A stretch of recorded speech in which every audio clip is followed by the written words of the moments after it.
Hi everyone, I'm DK Sham. Welcome back to my channel. Ngasigi video se ay darani muki mamang da hapam gadoiba male trip ke story da ko Q&A tawbagi mayam question hangbiro haina adugi question sing duga mari leinana answer loina tawjarake aduga loinamak tinataba ko ay tongan ba question di mawong tongan ba da mi dugi hangba mawong da dumaina yamna hangi adudugi mayam do answer amatang oina tawjarage ba ko aduga chawrakpa ama aina intro khara tawjaramge aigi mingse sigida debut haina laidana ko aigi channel da adugi debut sigi day se aigi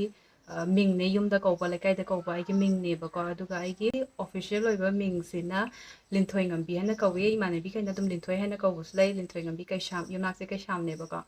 ada aigi laifam sina hawa marak kai sham lai kai aduda lairame pokpa se aduda pokpa ne haitare aduda lairame aduda chawe adudagi di ko da laibase chahi manga gumba pharam doiba male simapam se hongpa se simapam sina langthabal near Furamokong da langthabal yam laibane aduna Furamokong da mayai lambi gi da ko hojiti chumthang sanapung haibam su lairamne Google adum tawraga yengbiyo chumthang sanapung se adudugi chumthang sanapung khoidagi kitang chatlakanduda mai main gate to laireba ko aigi lairiba akhoi left side sigi borders hana lobuk oiramba se hojiti chumthang sanapung oigre adumaina hek thangnaraga laireba ko Mamangi chahi oiramani ai kuigre hawkhibado get to know me ama hawkhibane ai detail mayam ama ai kai tamai kai da tamai du mayam do hawkhibane adu yengbiyo mayam sisina amu updated oitare aduga mayamna khangningba aigi matangda oiro adagi ai makeup relate oiro ama oiro ko mayam hangakpa question do adu answer tawjage aigi adu mayamna hangakhibane ba ko da hosi horasi macha bem eke je hoigi ichininaw kya suge je se yam nungsiye yengbasu nungaye yamna haina hairaga heart ahum hapire ada thank you macha bema je inaw se ahum ne aina ahan aduga ipanipa ama leire aduga inaw nupi am leire inaw pisna mayum pa leba ko adu inaw pisiki macha ne anamana aigi vlog ta kaida bema hen sana nupi am cha anga ngam he he yari da aduga manaw pa masu leire hojikti family se chawthore adu chanu laimana hangakpase cheche face mask sheet sizinabra sizinaragadi kari product ki sizinage khangjaningi habako sheet mask se aise yamna fan dinate sidi sizinai bako sinabse Innisfree ki sizinai aduga face shop ki sizinai Nykaa ki sizinai si ahum sizinai atopadim sizinade bako yamna kaino di oide serum adum ayuk numidang serum gumba dumain changnai teragadi sheet mask ki kasu darkar oide 100 pidana ko adum amada brand kuding adum loi manabani ko aduduma habadi pesado ama khaktang da dumai leibado khatang di pamui kare expensive oi brand khale sina bagi di nungai ba ko yamna long last adagi skin care gi kaino di nate khitang relax tawba aduga nongphado pampering tawba kumba da sisina ba khaktang ni Pretty Thokchom Chichegi hair care ki matang da tips khara haibiro o home remedy gumba home remedy se akoina habadi hair type ki kano makha pole ti sarupudi kano ina akoigi jackson ba ya ba haitare mayamna yamna laiba macha da mistake tawba singdo adugumba singdugi oina khangjanbadu noina akoina adumada semdokpasni hena phaiba shampoo tawbadu da hojikpudi kalenina ayingbana budin torni ningthamda do arasu akoina hakchang lujaba khara sabna nungaidana adugumba shampoo tawba adugumba do yade aduga shampoo tawba matamda sumaina yam kanna sumaina yamna kanna takthatpado aduga khujinaga sumaina scalp taga motle kainaga khotpado adugumba do yade scalp to ichi oiba helakadoine sum khotatkibagi layer do pabani na ko adagi briquettes kumba tawbadoine sigumba sum takpa khotpa tawbado adagi sumdokpa matamda kanna sumdokpa laithatpa misu lay aduga dum sumaina dum yetlaga sambungi dumai punjalla thambasu lay dumba dum ta phatte taithokpa matamda yamna kanthoga taibasu laidana ko adugumba samdo tekpa hendoine akoina samje cholingai dadi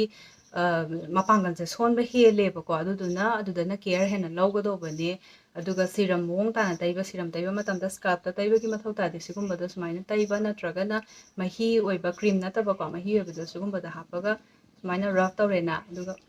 sumaina taiba adugumba duma adumaina dum tawbiyo adugi shampoo atawba khudingi mon cover sindokpiyu aduga samchet ꯑꯇꯧꯕ ꯁꯦꯝꯄꯨ ꯑꯇꯧꯕ ꯈꯨꯗꯤꯡꯒꯤ ꯁꯝꯆꯦꯠꯁꯨ ꯁꯦꯡꯗꯣꯛꯄꯤꯌꯨ ꯁꯤꯒꯨꯝꯕ care ꯃꯆꯥꯁꯦ ꯑꯗꯨꯝ ꯀꯩꯅꯣ ꯇꯧꯕ ꯐꯣꯂꯣ ꯇꯧꯕ ꯌꯥꯝꯅ ꯍꯥꯏꯗꯤ ꯇꯨꯡ ꯀꯣꯏꯅ ꯌꯥꯝꯅ ꯀꯥꯟꯅꯕꯅꯦ ꯁ꯭ꯀꯜꯞ ꯅꯥꯟꯕ ꯁꯤꯒꯨꯝꯕ ꯃꯌꯥꯝ ꯍꯦꯟꯕꯅꯦꯕꯀꯣ ꯗꯔꯀꯥꯔ ꯑꯣꯏꯔꯒꯅ ꯊꯥꯎ ꯇꯩꯈꯤꯕꯗꯣ ꯗꯔꯀꯥꯔ ꯑꯣꯏꯔꯒꯅ ꯁꯤꯒꯨꯝꯕꯗ ꯁꯦꯝꯄꯨꯗꯣ ꯈꯔ ꯃꯍꯤ ꯈꯤꯇꯪ ꯏꯁꯤꯡꯒ ꯈꯤꯇꯪ ꯍꯥꯞꯄꯒ ꯈꯤꯇꯪ ꯂꯤꯀ꯭ꯋꯤꯗꯤ ꯑꯣꯏꯍꯜꯂꯦꯗꯅꯀꯣ ꯑꯗꯨꯒ ꯁꯤꯒꯨꯝꯕꯁꯤꯁꯨ ꯑꯗꯨꯝ ꯀꯩꯅꯣ ꯇꯧꯕꯤꯕ ꯁꯦꯝꯄꯨ ꯇꯧꯕꯤꯕ ꯁ꯭ꯀꯜꯞꯇꯪ ꯅꯠꯇꯅꯀꯣ ꯑꯗꯨꯒꯨꯝꯕ ꯃꯆꯥ ꯃꯌꯥꯝꯁꯦ ꯈꯔ ꯆꯦꯛꯁꯤꯜꯂꯀꯥꯟꯗ ꯌꯦꯡꯕꯤꯌꯣ ꯑꯗꯨ ꯌꯥꯝꯅ ꯀꯥꯟꯅꯕꯅꯦ ꯆꯦꯟꯖꯦꯁꯁꯦ ꯌꯥꯝꯅ ꯃꯆꯥꯁꯦ ꯑꯩꯈꯣꯏꯅ ꯊꯣꯏꯗꯣꯛꯅ ꯀꯩꯁꯨ ꯈꯜꯂꯨꯗꯕ ꯌꯥꯝꯅ ꯆꯦꯟꯖ ꯌꯥꯝ ꯇꯧꯕꯅꯦ ꯁꯤꯃ ꯍꯥꯟꯅ ꯇ꯭ꯔꯥꯏ ꯇꯧꯕꯤꯌꯣ ꯍꯦꯔꯤ ꯕꯥ ꯂꯩꯁꯥꯡ ꯆꯦ ꯗꯦꯒꯤ ꯚꯤꯗꯤꯑꯣ ꯂꯣꯏꯅꯃꯛ ꯑꯗꯨꯝ ꯌꯦꯡꯖꯩ ꯌꯥꯝꯅ ꯅꯨꯡꯉꯥꯏ ꯆꯦ ꯍꯣꯏ ꯏꯆꯤꯜ ꯏꯅꯥꯎ ꯀꯌꯥꯅꯣ ꯆꯦ ꯃꯦꯀꯞꯇꯤ ꯇ꯭ꯔꯦꯅꯤꯡ ꯆꯠꯄꯤꯔꯛꯄ꯭ꯔꯣ ꯑꯗꯨꯁꯨ ꯍꯥꯏꯕꯤꯔꯝꯃꯣ ꯊꯦꯡꯛ ꯌꯨ ꯑꯩꯒꯤ ꯆꯦꯅꯦꯜꯁꯦ ꯌꯦꯡꯕ ꯑꯗꯨꯝꯁꯨ ꯅꯨꯡꯉꯥꯏ ꯑꯗꯨꯃꯛꯁꯨ ꯂꯣꯏꯅꯃꯛꯁꯨ ꯌꯦꯡꯕꯤ ꯍꯥꯏꯕꯗꯣ ꯑꯗꯣ ꯑꯩ ꯏꯆꯤꯜ ꯏꯅꯥꯎꯁꯦ ꯑꯍꯨꯝꯅꯦ ꯑꯩꯅ ꯑꯍꯟꯅꯤ ꯑꯗꯨꯒ ꯏꯄ꯭ꯋꯥꯅꯤꯄꯥ ꯑꯃꯅꯦ ꯏꯅꯥꯎꯅꯨꯄꯤ ꯑꯃꯅꯦ ꯑꯩꯈꯣꯏ ꯑꯍꯨꯝꯅꯦ ꯑꯗꯣ ꯑꯩꯁꯦ ꯇ꯭ꯔꯦꯅꯤꯡ ꯃꯦꯀꯞꯀꯤ ꯀꯩꯒꯤ ꯇ꯭ꯔꯦꯅꯤꯡ ꯀꯩꯀꯥ ꯀꯩꯝ ꯆꯠꯇꯦ ꯑꯩ ꯃꯁꯥꯅ ꯇꯝꯖꯔꯛꯄꯅꯤ ꯃꯁꯥꯅ ꯇꯝꯖꯔꯛꯄ ꯍꯥꯏꯒꯗ꯭ꯔꯥ ꯃꯁꯥꯅ ꯑꯗꯨꯝ ꯄ꯭ꯔꯦꯛꯇꯤꯁ ꯇꯧꯔꯒ ꯍꯩꯔꯛꯄꯅꯤ ꯑꯩꯅ ꯌꯨꯇ꯭ꯌꯨꯕꯀꯨꯝꯒꯤ ꯇ꯭ꯌꯨꯇꯣꯔꯤꯌꯦꯜ ꯕꯤꯒꯤꯅꯔꯁꯤꯡꯁꯤꯗ ꯑꯩꯁꯨ ꯈꯪꯉꯝꯗꯕꯒꯤꯀꯣ ꯃꯇꯝꯗꯨꯗ ꯑꯩꯁꯨ ꯕꯤꯒꯤꯅꯔꯁ ꯑꯣꯏꯔꯤꯅꯤꯅ ꯑꯗꯨꯏ ꯃꯇꯝꯗꯨꯗ ꯑꯩꯅ ꯀꯃꯥꯏꯅ ꯍꯥꯏꯕꯗꯤ ꯃꯦꯀꯞ ꯚꯤꯗꯤꯑꯣꯁꯦ ꯌꯦꯡꯕ ꯃꯇꯝꯁꯤꯗ ꯀꯅꯥꯒꯨꯝꯕ ꯈꯔꯁꯤꯅ ꯁꯤ ꯃꯀꯣꯛꯇꯒꯤ ꯌꯦꯡꯉꯒ ꯐꯕ ꯆꯤꯡꯈ꯭ꯔꯀꯥꯟꯗꯨꯗ ꯂꯥꯁꯇ ꯃꯥ ꯀꯃꯥꯏꯅ ꯐꯖꯈꯤꯕ꯭ꯔꯥ ꯌꯦꯡꯒꯦ ꯑꯗꯨꯃꯥꯏꯅ ꯇꯧꯔ ꯂꯣꯏꯈꯤꯕꯀꯣ ꯑꯗꯣ ꯃꯣꯏꯅ ꯃꯤꯗꯨꯒꯤ ꯏꯟꯇꯔꯦꯁꯅꯦ ꯑꯩꯒꯤꯅ ꯌꯥꯝꯅ ꯇꯝꯅꯤꯡꯉꯨꯕ ꯑꯣꯏꯕꯒꯤꯅꯦ ꯃꯆꯥ ꯃꯣꯏꯅ ꯑꯥꯏꯁꯦꯗꯣ ꯑꯦꯄ꯭ꯂꯤꯀꯦꯁꯟꯗ ꯑꯣꯏꯔꯣ ꯑꯗꯒꯤ ꯄꯤꯁꯨꯝꯒꯤꯗ ꯑꯣꯏꯔꯣ ꯍꯥꯏꯂꯥꯏꯇꯔ ꯇꯧꯕꯗ ꯑꯣꯏꯔꯣ ꯂꯤꯞꯁꯇꯤꯛ ꯇꯧꯕꯗ ꯑꯣꯏꯔꯣ ꯀꯟꯁꯤꯂꯔ ꯑꯦꯅꯤ ꯃꯆꯥꯗ ꯃꯣꯏꯅ ꯁꯨꯃꯥꯏꯅ ꯇꯧꯕꯅ ꯍꯦꯟꯅ ꯅꯨꯡꯉꯥꯏꯕꯅꯤ ꯑꯩꯗꯤ ꯁꯨꯃꯥꯏꯅ ꯁꯤꯖꯤꯟꯅꯩ ꯍꯥꯏꯕ ꯑꯗꯨꯒꯨꯝꯕ ꯃꯌꯥꯝꯁꯦ ꯑꯩ ꯃꯊꯟꯗ ꯑꯗꯨꯝ ꯑꯦꯄ꯭ꯂꯥꯏ ꯇꯧꯕ ꯑꯗꯨꯝꯕ ꯈꯪꯖꯟꯕ ꯑꯗꯨꯃꯥꯏꯅ ꯇꯧꯔꯒ ꯑꯦꯄ꯭ꯂꯥꯏ ꯇꯧꯋꯦ ꯑꯗꯨꯃꯥꯏꯅ ꯃꯈꯜꯁꯦ ꯇꯧꯔꯛꯑꯒ ꯌꯥꯝꯅ ꯄ꯭ꯔꯦꯛꯇꯤꯁ ꯇꯧꯔꯛꯑꯦ ꯑꯗꯨ ꯍꯧꯖꯤꯛꯁꯨ ꯑꯩ ꯌꯥꯝꯅ ꯍꯦꯛꯇ ꯀꯩꯅꯣ ꯈꯨꯠꯂꯣꯏꯕ ꯀꯩꯗꯧꯕ ꯀꯩꯝ ꯅꯠꯇꯦ ꯑꯩ ꯑꯗꯨꯃꯥꯏꯅ ꯇ꯭ꯔꯦꯅꯤꯡ ꯑꯣꯏꯅ ꯆꯠꯂꯒ ꯌꯥꯝꯅ ꯄ꯭ꯔꯣꯐꯦꯁꯅꯦꯜ ꯑꯣꯏꯅ ꯇꯧꯕꯗꯨꯗꯤ ꯑꯩ ꯇꯧꯔꯛꯇꯦ ꯂꯤꯌꯣꯅꯥ ꯀꯥꯟꯁ ꯍꯥꯏꯕ꯭ꯔꯥ ꯀꯩꯅꯣꯝ ꯍꯥꯏ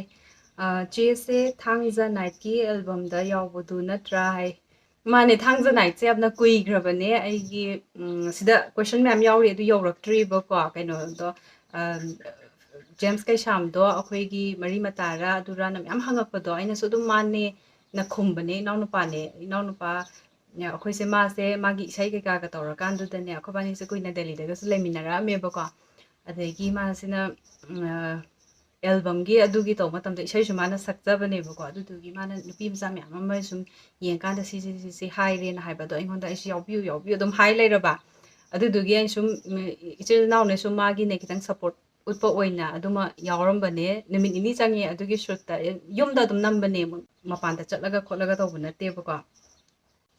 ꯂꯣꯏꯇꯣꯡꯕꯝ ꯑꯔꯆꯅꯥ ꯂꯣꯏꯇꯣꯡꯕꯝ ꯀꯔꯤ ꯋꯥꯈꯜꯗꯒꯤ ꯚꯤꯗꯤꯑꯣ ꯊꯥꯒꯠꯂꯛꯄ ꯍꯧꯔꯛꯄꯅꯣ ꯍꯥꯏꯕꯁꯦ ꯁꯤꯒꯤ ꯀ꯭ꯋꯦꯁꯟꯁꯦ ꯑꯩꯁꯦ ꯃꯦꯀꯞ ꯇ꯭ꯌꯨꯇꯣꯔꯤꯌꯦꯜꯒ ꯑꯗꯨꯝ ꯃꯔꯤ ꯂꯩꯅꯔꯛꯀꯗꯣꯏꯅꯦ ꯃꯦꯀꯞ ꯇ꯭ꯌꯨꯇꯣꯔꯤꯌꯦꯜꯁꯦ ꯑꯩꯅ ꯚꯤꯗꯤꯑꯣꯁꯦ ꯌꯦꯡꯀꯥꯟꯁꯤꯗ ꯃꯦꯀꯞꯁꯦ ꯁꯨꯝ ꯇꯧꯕ ꯑꯗꯨꯃꯥꯏꯅ ꯁꯨꯝ ꯌꯥꯝꯅ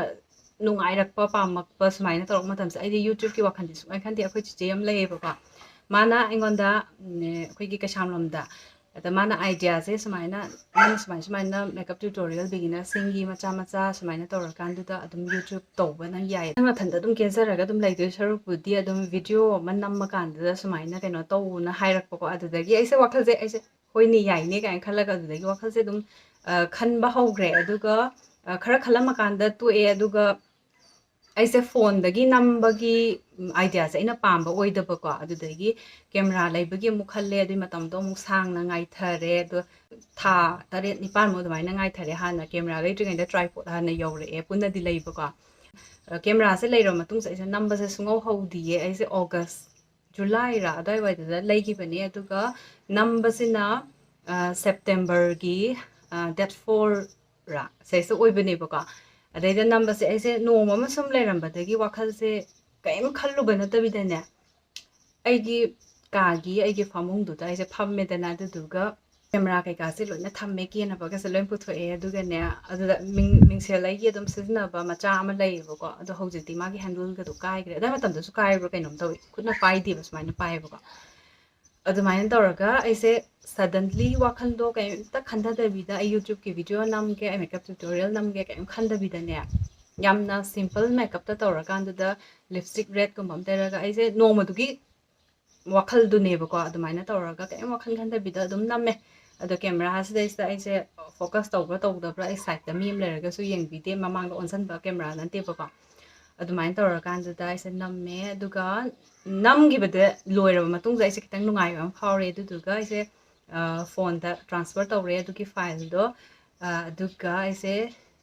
ꯏꯗꯤꯇꯤꯡꯒꯤ ꯄꯣꯠꯁꯦ ꯁꯠ ꯁꯠ ꯁꯠ ꯁꯠ ꯑꯩꯁꯦ ꯌꯨꯇ꯭ꯌꯨꯕꯇꯒ ꯊꯤꯔꯦ ꯐꯣꯟꯗ ꯏꯗꯤꯇꯤꯡ ꯑꯦꯞꯇꯣ ꯐꯤꯜꯃꯣꯔꯥꯗ ꯅꯝꯃꯝꯃꯦꯕꯀꯣ ꯑꯩꯁꯦ ꯑꯗꯨꯒ ꯐꯤꯜꯃꯣꯔꯥꯁꯦ ꯍꯥꯞꯆꯤꯜꯂꯀꯥꯟꯁꯤꯗ ꯑꯩꯁꯦ ꯅꯨꯡꯗꯥꯡꯗꯨꯗ ꯍꯥꯏꯐꯦꯠ ꯁꯠ ꯁꯠ ꯁꯠ ꯁꯠ ꯇꯧꯕ ꯃꯇꯝꯁꯤꯗ ꯐꯤꯜꯃꯣꯔꯥꯁꯦ ꯑꯥꯏꯗꯤꯌꯥ ꯑꯃ ꯂꯥꯛꯑꯦꯕꯀꯣ ꯏꯗꯤꯇꯤꯡꯒꯤ ꯑꯗꯩꯗꯨꯗꯏꯗꯤꯇꯤꯡꯁꯦ ꯇꯧꯔꯦ ꯑꯗꯨꯒ ꯑꯩꯁꯦ ꯋꯥ ꯉꯥꯡꯕ ꯚꯤꯗꯤꯑꯣ ꯑꯣꯏꯗꯕꯒꯤ ꯚꯣꯏꯁ ꯑꯣꯚꯔ ꯃꯇꯦꯛ ꯑꯃꯒ ꯍꯧꯕꯒ ꯏꯟꯇ꯭ꯔꯣꯒ ꯂꯥꯁꯀꯗꯪ ꯑꯗꯨꯃꯥꯏꯅ ꯑꯥꯎꯇ꯭ꯔꯣꯒ ꯑꯃꯃꯝꯗꯪ ꯍꯥꯞꯄꯦ ꯑꯗꯨꯗꯨꯒꯥꯟꯗ ꯑꯩꯁꯦ ꯁꯦꯞꯇꯦꯝꯕꯔ ꯗꯦꯠ 4ꯗ ꯅꯝꯃꯒ ꯗꯦꯠ 6ꯗꯔ ꯀꯩꯅꯣꯃ ꯔꯤꯂꯤꯁ ꯇꯧꯔꯦꯕꯀꯣ ꯑꯗꯨꯃꯥꯏꯅ ꯇꯧꯈꯤꯕꯗꯒꯤꯗꯤ ꯑꯗꯨꯝ ꯍꯧꯖꯤꯛꯐꯥꯎ ꯑꯗꯨꯝ ꯂꯦꯞꯇꯕꯤꯗ ꯁꯨꯃꯥꯏꯅ ꯚꯤꯗꯤꯑꯣꯁꯦ ꯑꯗꯨꯝ ꯁꯨꯝ ꯍꯥꯞꯄ ꯉꯝꯃꯤ ꯍꯥꯏꯇꯥꯔꯦ ꯍꯧꯖꯤꯛꯐꯥꯎꯒꯤꯗꯤ ꯑꯗꯣ ꯃꯌꯥꯝꯅꯁꯨ ꯁꯨꯃꯥꯏꯅ ꯌꯥꯝꯅ ꯁꯞꯄꯣꯔꯠ ꯂꯥꯛꯄꯁꯦ ꯌꯥꯝꯅ ꯅꯨꯡꯉꯥꯏꯖꯩ ꯁꯤꯒꯤ ꯀꯣꯏꯁꯟꯁꯤꯁꯨ ꯂꯥꯛꯄꯁꯦ ꯌꯥꯝꯅ ꯅꯨꯡꯉꯥꯏ ꯍꯥꯏꯕꯗꯤ ꯑꯩ ꯁꯤ ꯀꯣꯏꯁꯟꯁꯦ ꯅꯍꯥꯟꯒꯩ ꯎꯗꯦꯕꯀꯣ ꯍꯧꯖꯤꯛꯇ ꯑꯗꯨꯝ ꯁꯗꯟꯂꯤ ꯎꯔꯀꯥꯟꯗꯨꯗ ꯑꯗꯨꯝ ꯈꯟꯈꯤꯕ ꯅꯨꯃꯤꯠꯇꯨꯗ ꯇꯧꯈꯤꯕꯗꯣ ꯌꯥꯝꯅ ꯅꯧꯅ ꯑꯃꯨꯛ ꯅꯤꯡꯁꯤꯡꯉꯒ ꯌꯥꯝꯅ ꯅꯨꯡꯉꯥꯏꯕ ꯐꯥꯎꯋꯦ ꯊꯦꯡꯛ ꯌꯨ ꯁꯤ ꯀꯣꯏꯁꯟꯁꯦ ꯍꯪꯉꯛꯄꯒꯤ ꯖꯨꯂꯤ ꯊꯤꯡꯅꯥꯝ ꯆꯤꯆꯦꯁꯦ ꯆꯍꯤ ꯀꯌꯥ ꯁꯨꯔꯒꯦ ꯀꯩ ꯂꯝꯗꯒꯤꯅꯣ ꯁꯤꯒꯤ ꯀꯣꯏꯁꯟꯁꯦ ꯅꯦꯛꯁꯇꯁꯨ ꯂꯥꯟ ꯁꯔꯃ ꯁꯨꯃꯥꯏꯅ ꯁꯤꯒꯤ ꯆꯍꯤ ꯀꯌꯥ ꯁꯨꯔꯦ ꯑꯗꯒꯤ ꯁꯤꯁꯦ ꯍꯥꯏꯍꯧꯔꯒꯦꯀꯣ ꯚꯤꯗꯤꯑꯣꯁꯦ ꯑꯩ ꯍꯧꯕꯗꯗꯤ ꯍꯥꯏꯗ꯭ꯔꯦ ꯆꯍꯤ ꯀꯌా ꯁꯨꯔꯦ ꯌꯨꯝ ꯄꯥꯜꯂꯕ꯭ꯔꯥ ꯑꯗꯒꯤ ꯃꯥꯒꯤ ꯌꯨꯝ ꯄꯥꯜꯂꯒꯅꯒ ꯅꯠꯇꯦ ꯌꯨꯝ ꯄꯥꯜꯂꯕ꯭ꯔꯥ ꯑꯗꯒꯤ ꯅꯪꯒꯤ ꯅꯨꯄꯥꯒ ꯂꯩꯃꯤꯟꯅꯗ꯭ꯔꯕ꯭ꯔꯥ ꯅꯄꯥꯝꯗ ꯂꯩꯔꯕ꯭ꯔꯥ ꯑꯗꯨ ꯑꯗꯥ ꯁꯤꯒꯨꯝꯕꯒꯤ ꯔꯤꯂꯦꯠ ꯌꯥꯝꯅ ꯍꯪꯉꯛꯑꯦꯀꯣ ꯀꯣꯏꯁꯟꯁꯦ ꯑꯗꯣ ꯃꯌꯥꯝꯗ ꯈꯤꯇꯪ ꯀ꯭ꯂꯤꯌꯔ ꯇꯧꯍꯧꯈꯤꯒꯦ ꯑꯩ ꯍꯧꯖꯤꯛꯐꯥꯎꯒꯤꯗꯤ ꯌꯨꯝ ꯄꯥꯟꯖꯗ꯭ꯔꯤ ꯍꯥꯏꯁꯦ ꯂꯩꯁꯥꯕꯤꯔ ꯑꯗꯨ ꯌꯥꯝ ꯅꯥꯇꯩ ꯆꯥꯗꯕ ꯀꯃꯦꯟꯁꯨ ꯌꯥꯝ ꯂꯥꯛꯑꯦ ꯁꯤ ꯉꯁꯤꯒꯤꯗꯤ ꯁꯤꯁꯦ ꯄꯟꯅꯔꯒꯨꯝꯁꯦ ꯃꯌꯥꯝꯅ ꯑꯗꯨꯝ ꯌꯦꯡꯕꯗ ꯑꯩꯒꯤ ꯚꯤꯗꯤꯑꯣꯒꯤ ꯀꯃꯦꯟꯇ ꯑꯗꯨꯝ ꯌꯦꯡꯕꯗꯨꯗ ꯑꯗꯨꯝ ꯈꯪꯅꯤꯕꯀꯣ ꯑꯗꯣ ꯌꯥꯝꯅ ꯃꯣꯏ ꯑꯗꯨꯒꯨꯝꯕꯒꯤ ꯃꯦꯟꯇꯦꯂꯤꯇꯤꯗꯨꯗ ꯎꯠꯂꯛꯏꯕ ꯃꯌꯥꯝꯗꯣ ꯑꯗꯨꯗ ꯌꯥꯝꯅ ꯑꯩꯈꯣꯏ ꯐꯣꯀꯁ ꯇꯧꯔꯒꯨꯝꯁꯦ ꯍꯥꯏꯂꯥꯏꯠ ꯇꯧꯔꯒꯨꯝꯁꯦꯕꯀꯣ ꯑꯗꯨꯅ ꯃꯌꯥꯝꯗ ꯑꯩꯅ ꯍꯥꯏꯅꯤꯡꯉꯤꯁꯦ ꯆꯞ ꯃꯥꯟꯅꯕ ꯀꯣꯏꯁꯟ ꯃꯌꯥꯝꯁꯤꯡꯗꯨꯒꯤ ꯑꯟꯁꯔꯗꯣ ꯑꯃꯨꯛꯇꯪꯗ ꯑꯗꯨꯝ ꯂꯣꯏ ꯄꯤꯕ ꯌꯥꯔꯦ ꯑꯩꯗꯣ ꯌꯨꯝ ꯄꯥꯟꯗ꯭ꯔꯤ ꯑꯗꯨꯒ ꯍꯧꯖꯤꯛꯁꯦ ꯑꯩꯒꯤ ꯌꯨꯝꯅꯦ ꯂꯩꯔꯤꯁꯦ ꯑꯩꯒꯤ ꯏꯃꯥ ꯏꯄꯥꯅꯤ ꯑꯩꯒꯤ ꯏꯄ꯭ꯋꯥꯅꯤꯄꯥꯅꯤ ꯂꯩꯔꯤꯗꯨꯅ ꯑꯗꯨꯒ ꯇꯣꯝꯕ ꯏꯅꯥꯎꯅꯨꯄꯤꯅꯤ ꯄꯣꯛꯃꯤꯟꯅꯕ꯭ꯔꯥ ꯑꯗꯨ ꯑꯗꯥ ꯃꯌꯥꯝ ꯍꯪꯉꯦ ꯑꯩꯒꯤ ꯏꯅꯥꯎꯅꯨꯄꯤꯅꯤ ꯈꯨꯃꯥ ꯍꯣꯏꯒ ꯁꯨꯃꯥꯏꯅ ꯂꯩꯃꯤꯟꯅꯗꯅ ꯇꯥꯏꯝ ꯁ꯭ꯄꯦꯟ ꯇꯧꯔꯒ ꯂꯩꯕꯒꯤ ꯅꯨꯡꯉꯥꯏꯕꯁꯦ ꯇꯣꯉꯥꯟꯕ ꯅꯨꯡꯉꯥꯏꯕ ꯃꯈꯜ ꯑꯃꯅꯤ ꯁꯤꯒꯤ ꯅꯨꯡꯉꯥꯏꯕꯁꯦ ꯌꯥꯝꯅ ꯑꯦꯟꯖꯣꯏ ꯇꯧꯔꯤ ꯑꯩꯒꯤ ꯂꯥꯏꯐꯇꯣ ꯃꯌꯥꯝꯅ ꯆꯍꯤꯒꯤ ꯃꯇꯥꯡ ꯑꯗꯨꯒꯤ ꯃꯇꯥꯡ ꯑꯗꯒꯤ ꯌꯥꯝ ꯍꯟꯅꯨꯔꯦ ꯑꯗꯨ ꯑꯗꯥ ꯁꯤꯒꯨꯝꯕꯒꯤ ꯍꯥꯏꯔꯛꯄ ꯃꯌꯥꯝꯁꯦ ꯍꯟꯅꯨꯕ ꯍꯥꯏꯕꯁꯦ ꯃꯤ ꯂꯣꯏꯅꯃꯛ ꯑꯩꯗꯪ ꯑꯗꯨꯝ ꯐꯖꯔꯒ ꯑꯗꯨꯝ ꯅꯍꯥ ꯑꯣꯏꯔꯒ ꯂꯩꯒꯦ ꯌꯥꯄꯣꯠꯇꯦ ꯑꯗꯨꯝ ꯂꯣꯏꯅ ꯑꯍꯟ ꯑꯣꯏꯔꯛꯀꯗꯣꯏ ꯉꯥꯛꯇꯅꯤꯀꯣ ꯑꯦꯖꯤꯡ ꯂꯥꯛꯄꯁꯦ ꯑꯩꯈꯣꯏꯅ ꯑꯦꯄ꯭ꯔꯤꯁꯤꯌꯦꯠ ꯇꯧꯒꯗꯧꯕꯅꯤ ꯑꯩꯈꯣꯏꯒꯤ ꯂꯥꯏꯐꯇ ꯑꯦꯛꯁꯄꯤꯔꯤꯌꯦꯟꯁꯇꯣ ꯀꯌꯥꯝ ꯁꯥꯡꯅ ꯂꯥꯛꯑꯦ ꯀꯔꯤ ꯀꯔꯤ ꯊꯦꯡꯅꯔꯛꯏ ꯑꯗꯨꯒꯨꯝꯕ ꯃꯌꯥꯝ ꯑꯃ ꯑꯦꯛꯁꯄ꯭ꯂꯣꯔ ꯇꯧꯕꯒꯤ ꯑꯥꯏꯗꯤꯌꯥ ꯃꯌꯥꯝ ꯑꯃ ꯂꯩꯕꯒꯤ ꯒ꯭ꯌꯥꯟ ꯃꯌꯥꯝ ꯑꯃ ꯂꯩꯔꯝꯃꯗꯣꯝꯅꯤ ꯑꯗꯨꯒꯨꯝꯕ ꯃꯤꯗꯣ ꯑꯗꯨꯗꯨꯅ ꯌꯥꯝꯅ ꯍꯥꯏꯗꯤ ꯃꯑꯣꯡ ꯇꯥꯗꯕ ꯀꯃꯦꯟꯁꯤꯡ ꯌꯥꯝꯅ ꯂꯥꯛꯄꯗꯣ ꯑꯩꯗꯤ ꯅꯣꯛꯁꯨ ꯌꯥꯝꯅ ꯅꯣꯛꯅꯤꯡꯉꯦ ꯑꯗꯣ ꯃꯣꯏꯒꯤ ꯈꯜꯂꯨꯔꯒꯅꯦ ꯃꯣꯏꯅꯒ ꯑꯗꯨꯒꯨꯝꯕ ꯀꯃꯦꯟꯠ ꯑꯃ ꯏꯔꯒ ꯃꯥ ꯃꯁꯥꯗꯣ ꯃꯤꯡꯖꯦꯜ ꯌꯦꯡꯕ ꯉꯝꯃꯝꯒꯗ꯭ꯔꯥ ꯏꯀꯥꯏꯕꯒ ꯀꯩꯝ ꯐꯥꯎꯔꯝꯃꯣꯏꯗ꯭ꯔꯥ ꯑꯗꯨꯁꯨ ꯈꯜꯂꯀꯥꯟꯗꯨꯗ ꯉꯛꯇꯕꯁꯨ ꯉꯝꯗꯦ ꯑꯗꯨꯒ ꯈꯪꯗꯦ ꯑꯩꯅ ꯑꯣꯏꯅ ꯏꯀꯥꯏꯕꯤꯔꯦ ꯃꯣꯏꯒꯤ ꯈꯟꯕꯗ ꯅꯦꯛꯁ ꯀ꯭ꯋꯦꯁꯟꯁꯤꯅ ꯃꯣꯃꯤ ꯔꯥꯖꯀꯨꯃꯥꯔ ꯗꯦꯂꯤ ꯕ꯭ꯂꯣꯛ ꯇꯧꯕꯤꯔꯛꯑꯣ ꯁꯤꯁ ꯍꯥꯏꯔꯛꯑꯦ ꯑꯩ ꯗꯦꯂꯤ ꯕ꯭ꯂꯣꯛꯁꯦ ꯃꯣꯃꯤ ꯑꯩ ꯇꯧꯅꯕꯗꯤ ꯍꯣꯠꯅꯔꯛꯀꯦ ꯑꯗꯨꯒ ꯗꯦꯂꯤ ꯕ꯭ꯂꯣꯛ ꯇꯧꯕꯁꯦ ꯅꯣꯡꯉꯥꯟꯕꯗꯩꯅ ꯅꯨꯃꯤꯠ ꯇꯥꯕꯐꯥꯎ ꯁꯨꯝꯅꯦ ꯀꯩꯅꯣꯝꯃ ꯃꯆꯥ ꯃꯆꯥ ꯑꯃ ꯇꯧꯕꯁꯤꯗꯅꯦ ꯀꯩꯅꯣꯁꯦ ꯐꯣꯟꯒꯨꯝꯕ ꯁꯨꯃꯥꯏꯅ ꯑꯃ ꯄꯥꯏꯔꯒ ꯑꯗꯨꯝ ꯇꯧ ꯂꯩꯕꯁꯦ ꯑꯩꯈꯣꯏ ꯃꯥꯒ ꯑꯩꯒ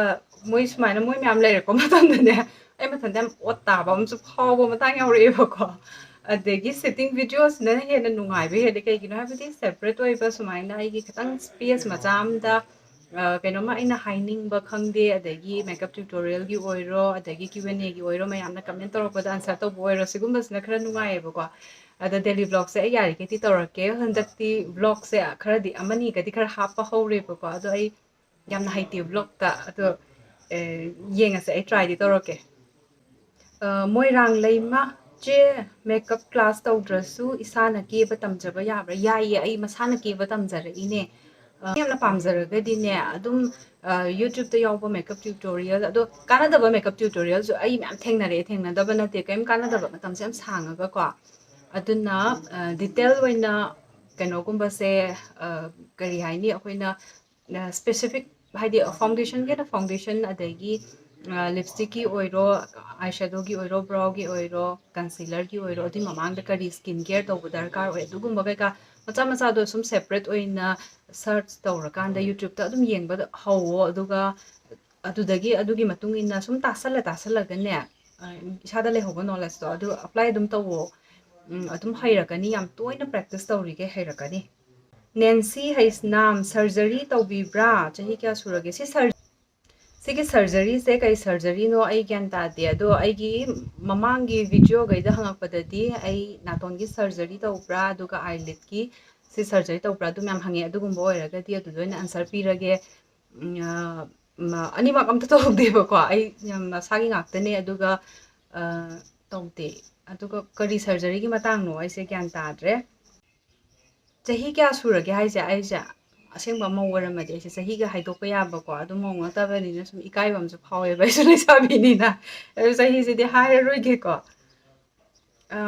je se workout kumba to bi bra nung ti gi ai workout to de workout se ai try se yamna tawrame ko adu ka ai gi masa gi oina keno to ba condition anaba budi na te condition hai ga dra du na ai se kitang physically ka hen active oiru ba se सिसे आइगी मसल करी क्रासी नाबी नुमी हुमनी मरीनी हचांग थिंदो पगी कनो तो नतब अदुई मतुंग दने week अमगुम स्वाइस नाय अदुकी स्मा लेबसे फाइब्रोमाइल्जिया रूमेटिका ना हाइबको अदु नाप्स तगी तौरपने अदुदुनने यामना हाइदि अदुगुमाइने यामना सानाबा खोपदो यादि अदुइसु आइसे हंदक वर्कआउट से खितंग वार्म अप गुम्बा अमा तौरगा योगा गुम्बा अदुगुम्बदा करी करी हेल्प तौबी कदौबी अदुगुम्बा खितंग स्टडी तौरगने आइसे हंदक से यामना थुबिदा workout se hogena khali adu horagadi aigi vlog oiro natraga adugi matang do oiro ai mayam da loina khanganjarage next question sina Meenakshi oina diet kamaina maintain tawbige aduga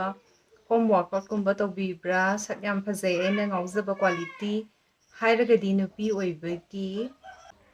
कीबदा नतना पोचै थाबसु याम है really inspired ओजै अदुगा sister की hair do yam फजै अदुम सांगनबियो Thank you, Meenakshi. Shamna sangna ingonda compliment ama pibirakpa haitare ko adu aigi dum samse sang se yamna pamjai se aina dum khangba se khara khangakpadagi dum sanga ga dum lai se ge lens se dum lai bu ka aduga adu home workout ki matang se aina hai grabane se handak tagi di howrage adu hek howbaga di ne ai se keno hapake video hapake bu ko adu ki matang da khara kanaba adigi haksang da nungai rakpa karamba matang gi sanaba no aduna chingbado hapake aduga diet kamaina maintain toge habase aigi adum regularly adum yam chari ba ko imung chari smaina adum chai aduga aina supplement kumba adugumba kai ka du dum season nai nungti gi ai multivitamin season nai akoina adi loin mak chaba da gi loina adi matal da su na kai phangba ngam de na ko adu gi multivitamin amam season nai aduga adagi hojik na kita mature amu oirakpagi ne collagen darkar amu oirakpagi adugi collagen do amu nauna amu hape fish oil hape aduga adumaina adum supplement kari kra hadi sum mi amana adum darkar oiba poto adugumba kai ka do seasonaraga adumaina adum maintain tawe du hadi yamna ka henna extra care tawrubagi wana tabako adumaina adum seasonai aduga ising simadi ne mayam se yamna marang kaina thakpiyo haitare liter ani bauti minimum da adumaina thakpiyo adenga magadi ahum boki manung da adumaina thakpiyo ising je yamna thai ge akhoi gi hakchang je phabe hendoni complexion se so phajabe hen ge doini ising dona ahen ba flush out tawgi bagi ne tongan ba glow ma lakani ismaina ising ge kayam thakpiyo aduga workout ki matang duma ai tawrakan da video so na make hapake thank you Meenakshi Somalia TH negative comment lakpa matamda chichi kai phawbige kamaina si myam si overcome tawbige khangjaningi che sige question se haibadi youtuber amada yamna di hangba yaba question ne ba ko adu YouTube tawriba individual amadugi haibadi ma se so human being ne mayam yengi ba mayam sina ka bu toina mumuk su tawwe adu negative comment se ai se hana nowring ai di la amde ba ko aduga chahi haidi handaki tha khara se negative comment se amna la negative comment se ai shumi ni na ke de nungai tabdi phawroi toino doi ta su ne ꯑꯩꯁꯦ ꯑꯗꯨꯝꯅꯦ ꯋꯥꯈꯜꯁꯦ ꯑꯃ ꯅꯠꯇ꯭ꯔꯒ ꯑꯃ ꯑꯗꯨꯝ ꯈꯟꯊꯅꯕ ꯇꯧꯋꯦꯕꯀꯣ ꯑꯗꯨꯒꯨꯝꯕ ꯀꯃꯦꯟꯁꯦ ꯂꯥꯛꯑꯅꯤ ꯂꯥꯛꯄꯁꯤꯗ ꯑꯩꯁꯦ ꯐꯠ ꯂꯥꯎꯅ ꯅꯨꯡꯉꯥꯏꯇꯕ ꯅꯠꯇ꯭ꯔꯒ ꯈꯤꯇꯪ ꯍꯩꯅꯗꯕ ꯈꯤꯇꯪ ꯌꯦꯡꯕꯗ ꯅꯨꯡꯉꯥꯏꯇꯕ ꯑꯗꯨꯝꯕ ꯑꯃ ꯐꯥꯎꯕꯁꯦ ꯋꯥꯈꯜ ꯑꯃꯨꯛꯇꯪ ꯈꯟꯊꯕ ꯇꯤꯟ ꯑꯃꯨꯛꯇꯪ ꯌꯣꯠꯊꯕ ꯇꯧꯔꯀꯥꯟꯗ ꯈꯜꯂꯦ ꯃꯥꯅ ꯍꯥꯏꯔꯛꯀꯗꯣꯏꯁꯦ ꯀꯔꯝꯕ ꯒ꯭ꯔꯥꯎꯟꯗꯅꯣꯗꯣ ꯃꯥꯒꯤꯗꯣ ꯀꯔꯤꯝꯇ ꯅꯠꯇꯕ ꯖꯁ ꯅꯨꯡꯉꯥꯏꯇꯕ ꯑꯃ ꯃꯉꯣꯟꯗ ꯐꯥꯎꯕꯒꯤ ꯑꯩꯉꯣꯟꯗ ꯄꯔꯁꯣꯅꯦꯜ ꯑꯦꯇꯦꯛꯀꯨꯝꯕ ꯑꯃ ꯇꯧꯔꯛꯄ ꯑꯗꯨꯒꯨꯝꯕꯗꯣ ꯑꯣꯏꯔꯒꯗꯤ ꯑꯩꯉꯣꯟꯗ ꯀꯩꯝ ꯈꯟꯗꯦꯕ ꯀꯩꯝ ꯈꯟꯗꯦ ꯍꯥꯏꯔꯗꯤꯀꯣ ꯀꯩꯅꯣ ꯑꯩꯅ ꯍꯥꯏꯗꯣꯏꯁꯦ ꯍꯥꯏꯗꯤ ꯀꯩꯝꯇ ꯑꯁ ꯇꯧꯒꯦ ꯇꯧꯁꯅꯨ ꯑꯩꯅ ꯀꯩꯝ ꯈꯟꯕꯤꯗ꯭ꯔ ꯂꯣꯏꯔꯦ ꯑꯩꯉꯣꯟꯗ ꯀꯩꯝ ꯐꯥꯎꯕꯤꯗ꯭ꯔ ꯂꯣꯏꯔꯦ ꯑꯩꯉꯣꯟꯗ ꯑꯩꯅ ꯇꯧꯕ ꯁꯣꯏꯕꯩ ꯅꯠꯇꯦ ꯃꯥ ꯅꯨꯡꯉꯥꯏꯇꯕꯒꯤ ꯀꯩꯅꯣꯝ ꯍꯥꯏꯔꯛꯄꯅꯦ ꯍꯥꯏꯕ ꯑꯗꯨꯒꯨꯝꯕꯗꯨ ꯑꯣꯏꯔꯗꯤ ꯑꯩ ꯀꯩꯝ ꯈꯟꯗꯦ ꯀꯩꯝꯇ ꯃꯋꯥ ꯂꯧꯗꯦ ꯑꯗꯨꯒ ꯍꯟꯗꯛ ꯃꯔꯛ ꯌꯥꯝꯅ ꯇꯣꯏꯅ ꯑꯩꯒꯤ ꯚꯤꯗꯤꯑꯣ ꯌꯦꯡꯕ ꯃꯤꯈꯩꯅꯁꯨ ꯑꯗꯨꯝ ꯈꯪꯕꯤꯔꯝꯅꯤ ꯑꯗꯨ ꯃꯈꯥꯗꯩꯗ ꯀꯃꯦꯟꯁꯦ ꯁꯦꯝ ꯑꯗꯨꯝ ꯍꯥꯏꯗꯣꯏꯅꯦ ꯑꯗꯨꯒ ꯑꯗꯨꯏ ꯃꯈꯥ ꯇꯥꯕꯗ ꯅꯥꯇꯩ ꯆꯥꯗꯕ ꯃꯑꯣꯡꯗ ꯍꯥꯏꯔꯛꯀꯗꯣꯏꯅꯦ ꯑꯩꯁꯦ ꯑꯍꯥꯟꯕ ꯁꯤꯁꯦ ꯂꯥꯛꯄꯁꯦ ꯈꯔ ꯅꯨꯃꯤꯠ 10 ꯃꯃꯥꯡꯗ ꯂꯥꯛꯄꯁꯦ ꯑꯩꯁꯦ ꯀꯃꯦꯟ ꯀꯩꯀꯥ ꯂꯧꯊꯣꯛꯇꯅ ꯈꯣꯠꯇꯅ ꯂꯣꯏ ꯇꯧꯔꯝꯃꯦꯕꯀꯣ ꯅꯦꯛꯁꯇ ꯑꯗꯨꯝ ꯂꯥꯛꯑꯦꯕꯀꯣ ꯑꯗꯨꯏ ꯂꯥꯛꯄꯗꯒꯤꯗꯤ ꯃꯥꯏꯗꯣ ꯊꯑꯣꯏꯅ ꯇꯧꯒꯦ ꯊꯑꯣꯏꯅ ꯆꯪꯉꯒ ꯃꯤꯅꯤꯠ 10 ꯂꯩꯔꯒ ꯁꯨꯝ ꯇꯧꯕꯅꯤ ꯑꯗꯨ ꯃꯥ ꯃꯊꯟꯇ ꯇꯜꯂꯒ ꯃꯥꯏ ꯇꯣꯛꯆꯈꯤꯅꯤꯅ ꯈꯜꯂꯦ ꯑꯗꯨꯒ ꯌꯥꯝꯅ ꯑꯩꯉꯣꯟꯗ ꯃꯑꯣꯡ ꯇꯥꯗꯕ ꯑꯣꯏꯔꯒꯗꯤ ꯑꯩ ꯑꯗꯨꯝ ꯃꯗꯨꯒꯤ ꯄꯥꯔꯁꯟꯗꯣ ꯑꯗꯨꯝ ꯕ꯭ꯂꯣꯛ ꯇꯧꯋꯤ ꯍꯥꯏꯕꯗꯤ ꯁꯤꯒꯤ ꯌꯨꯇ꯭ꯌꯨꯕ ꯇꯧꯔꯤꯕ ꯑꯩꯒꯤ ꯁꯤꯒꯤ ꯆꯦꯅꯦꯜꯁꯦ ꯑꯩꯒꯤ ꯌꯨꯝꯅꯦꯅ ꯂꯩꯔꯤꯅꯤ ꯃꯌꯥꯝꯁꯦ ꯑꯩꯒꯤ ꯃꯔꯨꯞ ꯃꯄꯥꯡ ꯀꯩꯀꯥ ꯉꯥꯛꯇꯅꯤ ꯁꯕꯁꯀ꯭ꯔꯥꯏꯕꯔ ꯂꯩꯔꯤꯕ ꯑꯩꯒꯤ ꯚ꯭ꯌꯨꯋꯔꯁ ꯂꯩꯔꯤꯕ ꯃꯌꯥꯝꯁꯦ ꯑꯗꯩꯗꯨꯗꯩꯗꯨꯗ ꯅꯨꯡꯉꯥꯏꯇꯕ ꯃꯤ ꯑꯩꯅ ꯄꯥꯝꯗꯕ ꯃꯤ ꯆꯪꯉꯛꯑꯀꯥꯟꯗ ꯇꯣꯛꯁꯤꯛ ꯑꯣꯏꯕ ꯃꯤ ꯅꯦꯒꯦꯇꯤꯞ ꯁꯟꯗꯣꯛꯄ ꯅꯦꯒꯦꯇꯤꯞ ꯚꯥꯏꯞ ꯑꯗꯨꯒꯨꯝꯕ ꯄꯨꯊꯣꯛꯄ ꯃꯤꯗꯣ ꯑꯩꯒꯤ ꯌꯨꯝꯗꯨꯗ ꯑꯩꯅ ꯋꯦꯜꯀꯝ ꯇꯧꯅꯤꯡꯗꯦ ꯅꯠꯇ꯭ꯔꯥ ꯑꯗꯨꯗꯨꯅ ꯑꯗꯨꯒꯤ ꯃꯤꯗꯨꯗꯤ ꯑꯩꯅ ꯒꯦꯠ ꯍꯥꯡꯗꯕ ꯇꯥꯏ ꯂꯣꯟꯁꯤꯟꯕ ꯇꯥꯏ ꯑꯗꯣ ꯃꯄꯥꯟꯗ ꯃꯥꯏꯅ ꯂꯩꯖꯅꯤ ꯌꯦꯡꯒꯦ ꯍꯥꯏꯔꯒ ꯌꯦꯡꯖꯁꯅꯨ ꯑꯗꯨꯒ ꯀꯃꯦꯟ ꯀꯩꯀꯥ ꯇꯧꯕ ꯌꯥꯗꯅꯕ ꯑꯗꯨꯃꯥꯏꯅ ꯑꯗꯨꯒꯨꯝꯕꯒꯤ ꯍꯥꯏꯠ ꯌꯨꯖꯔ ꯑꯗꯒꯤ ꯕ꯭ꯂꯣꯛ ꯌꯨꯖꯔ ꯑꯗꯨꯒꯨꯝꯕ ꯀꯩꯀꯥꯗꯣ ꯌꯨꯁ ꯇꯧꯋꯦ ꯅꯠꯇꯕꯗ ꯑꯗꯨꯝ ꯄꯪꯇꯧꯗ ꯕ꯭ꯂꯣꯛꯀ ꯄꯪꯇꯧ ꯇꯧꯕ ꯑꯗꯒꯤ ꯀꯃꯦꯟꯀ ꯄꯪ ꯂꯧꯊꯣꯛꯄ ꯇꯧꯗꯦ ꯑꯗꯩ ꯃꯑꯣꯡ ꯇꯥꯗꯅ ꯄꯔꯁꯅꯦꯜꯂꯤ ꯑꯦꯇꯦꯛ ꯇꯧꯕ ꯃꯤꯅꯦ ꯑꯗꯨꯝ ꯈꯪꯉꯤ ꯃꯣꯏꯗ ꯅꯨꯡꯉꯥꯏꯇꯕ ꯑꯃ ꯂꯩꯖꯇꯩꯅꯤ ꯃꯣꯏꯗ ꯐꯥꯎꯇꯩꯅꯦꯅ ꯅꯤꯔꯃꯂꯥ ꯈꯨꯃꯟ ꯆꯦꯁꯦ ꯗꯦꯒ ꯅꯥꯏꯠꯀꯒꯤ ꯀ꯭ꯔꯤꯝ ꯁꯤꯔꯝ ꯀꯩꯀꯥꯁꯦ ꯀꯔꯝꯕ ꯁꯤꯖꯤꯟꯅꯒꯦꯅ ꯍꯪꯉꯦ ꯑꯩꯁꯦ ꯑꯣꯏꯅ ꯁꯤꯔꯝꯗꯗꯤ ꯄꯣꯃꯒ꯭ꯔꯥꯅꯦꯠꯀꯤ ꯐꯦꯁ ꯁꯣꯞꯀꯤ ꯑꯃ ꯂꯩꯕꯅꯦ ꯄꯣꯃꯒ꯭ꯔꯥꯅꯦꯠ ꯔꯦꯟꯖꯇꯀꯣ ꯀꯣꯂꯥꯖꯟ ꯌꯥꯎꯕꯗꯣ ꯑꯗꯨꯗꯨꯒꯤ ꯁꯤꯔꯝꯗꯨꯅ ꯌꯨꯁ ꯇꯧꯔꯤ ꯍꯧꯖꯤꯛꯐꯥꯎꯒꯤꯗꯤ ꯑꯗꯨꯗꯨꯒ ꯅꯥꯏꯠꯀꯤ ꯑꯣꯏꯅꯗꯤ ꯁꯤꯔꯝꯁꯦ ꯀꯩꯅꯣ ꯑꯣꯏꯅ ꯁꯤꯖꯤꯟꯅꯩꯌꯦ AHA BHA ꯅꯌꯥꯁꯤꯅꯥꯃꯥꯏꯠ ꯑꯗꯨꯃꯥꯏꯅ ꯌꯥꯎꯕꯗ ꯁ꯭ꯄꯦꯁꯤꯐꯤꯛ ꯑꯩꯒꯤ ꯗꯥꯛꯀꯨꯝꯕ ꯁꯨꯃꯥꯏꯅ ꯂꯩꯕꯁꯤꯒꯤ ꯑꯗꯨꯒ ꯁꯤꯒꯨꯝꯕ ꯑꯦꯛꯇꯤꯞꯀꯨꯝꯕ ꯂꯥꯛꯄꯗꯣ ꯑꯗꯨꯒꯨꯝꯕꯒꯤ ꯁ꯭ꯄꯦꯁꯤꯐꯤꯛ ꯑꯣꯏꯅ ꯅꯨꯃꯤꯗꯥꯡꯗꯅ ꯑꯗꯨꯒꯨꯝꯕ ꯁꯤꯖꯤꯟꯅꯩ ꯂꯤꯟꯊꯣꯏ ꯈꯨꯝꯕꯣꯡꯃꯌꯨꯝ ꯆꯦ ꯄꯤꯝꯄꯜ ꯇꯧꯈꯤꯕꯒꯤ ꯗꯥꯛ ꯁ꯭ꯄꯣꯠ ꯂꯩꯕꯁꯦ ꯀꯔꯤ ꯁꯤꯖꯤꯟꯅꯔꯒ ꯐꯅꯤ ꯄꯤꯝꯄꯜ ꯇꯧꯈꯤꯕꯒꯤ ꯗꯥꯛ ꯁ꯭ꯄꯣꯠꯁꯦ ꯎꯅꯕꯀꯣ ꯑꯗꯨꯒꯨꯝꯕ ꯇꯩꯕ ꯌꯥꯏ ꯑꯗꯨꯒ AHA ꯁꯤꯔꯝ ꯅꯠꯇ꯭ꯔꯒ ꯅꯌꯥꯁꯤꯅꯥꯃꯥꯏꯠ ꯁꯤꯒꯨꯝꯕꯁꯦ ꯑꯗꯨꯝ ꯃꯥꯒꯤ ꯂꯣꯏꯅꯃꯛꯇ ꯅꯠꯇ꯭ꯔꯁꯨꯀꯣ ꯖꯒꯥ ꯀꯔꯤ ꯀꯔꯥꯁꯦ ꯗ꯭ꯔꯣꯞꯇꯣ ꯇꯧꯔꯒ ꯅꯨꯃꯤꯗꯥꯡ ꯑꯗꯨꯝ ꯇꯩꯕꯗꯅꯦ ꯑꯗꯨꯝ ꯗꯥꯛ ꯀꯩꯀꯥ ꯑꯗꯨꯝ ꯈꯔ ꯍꯟꯊꯕꯅꯦ ꯒꯥꯏꯇ꯭ꯔꯤ ꯊꯧꯗꯥꯝ ꯆꯦ ꯀꯔꯝ ꯀꯥꯟꯗ ꯂꯨꯍꯣꯡꯗꯣꯏꯅꯣꯅ ꯍꯥꯏꯔꯤ ꯌꯥꯝꯅ ꯅꯨꯡꯉꯥꯏꯔꯤꯌꯦ ꯑꯩ ꯃꯇꯥꯡꯗꯣ ꯌꯧꯔꯛꯑꯀꯥꯟꯗ ꯑꯗꯨꯝ ꯈꯪꯍꯜꯂꯛꯀꯦ ꯒꯥꯌꯇ꯭ꯔꯤ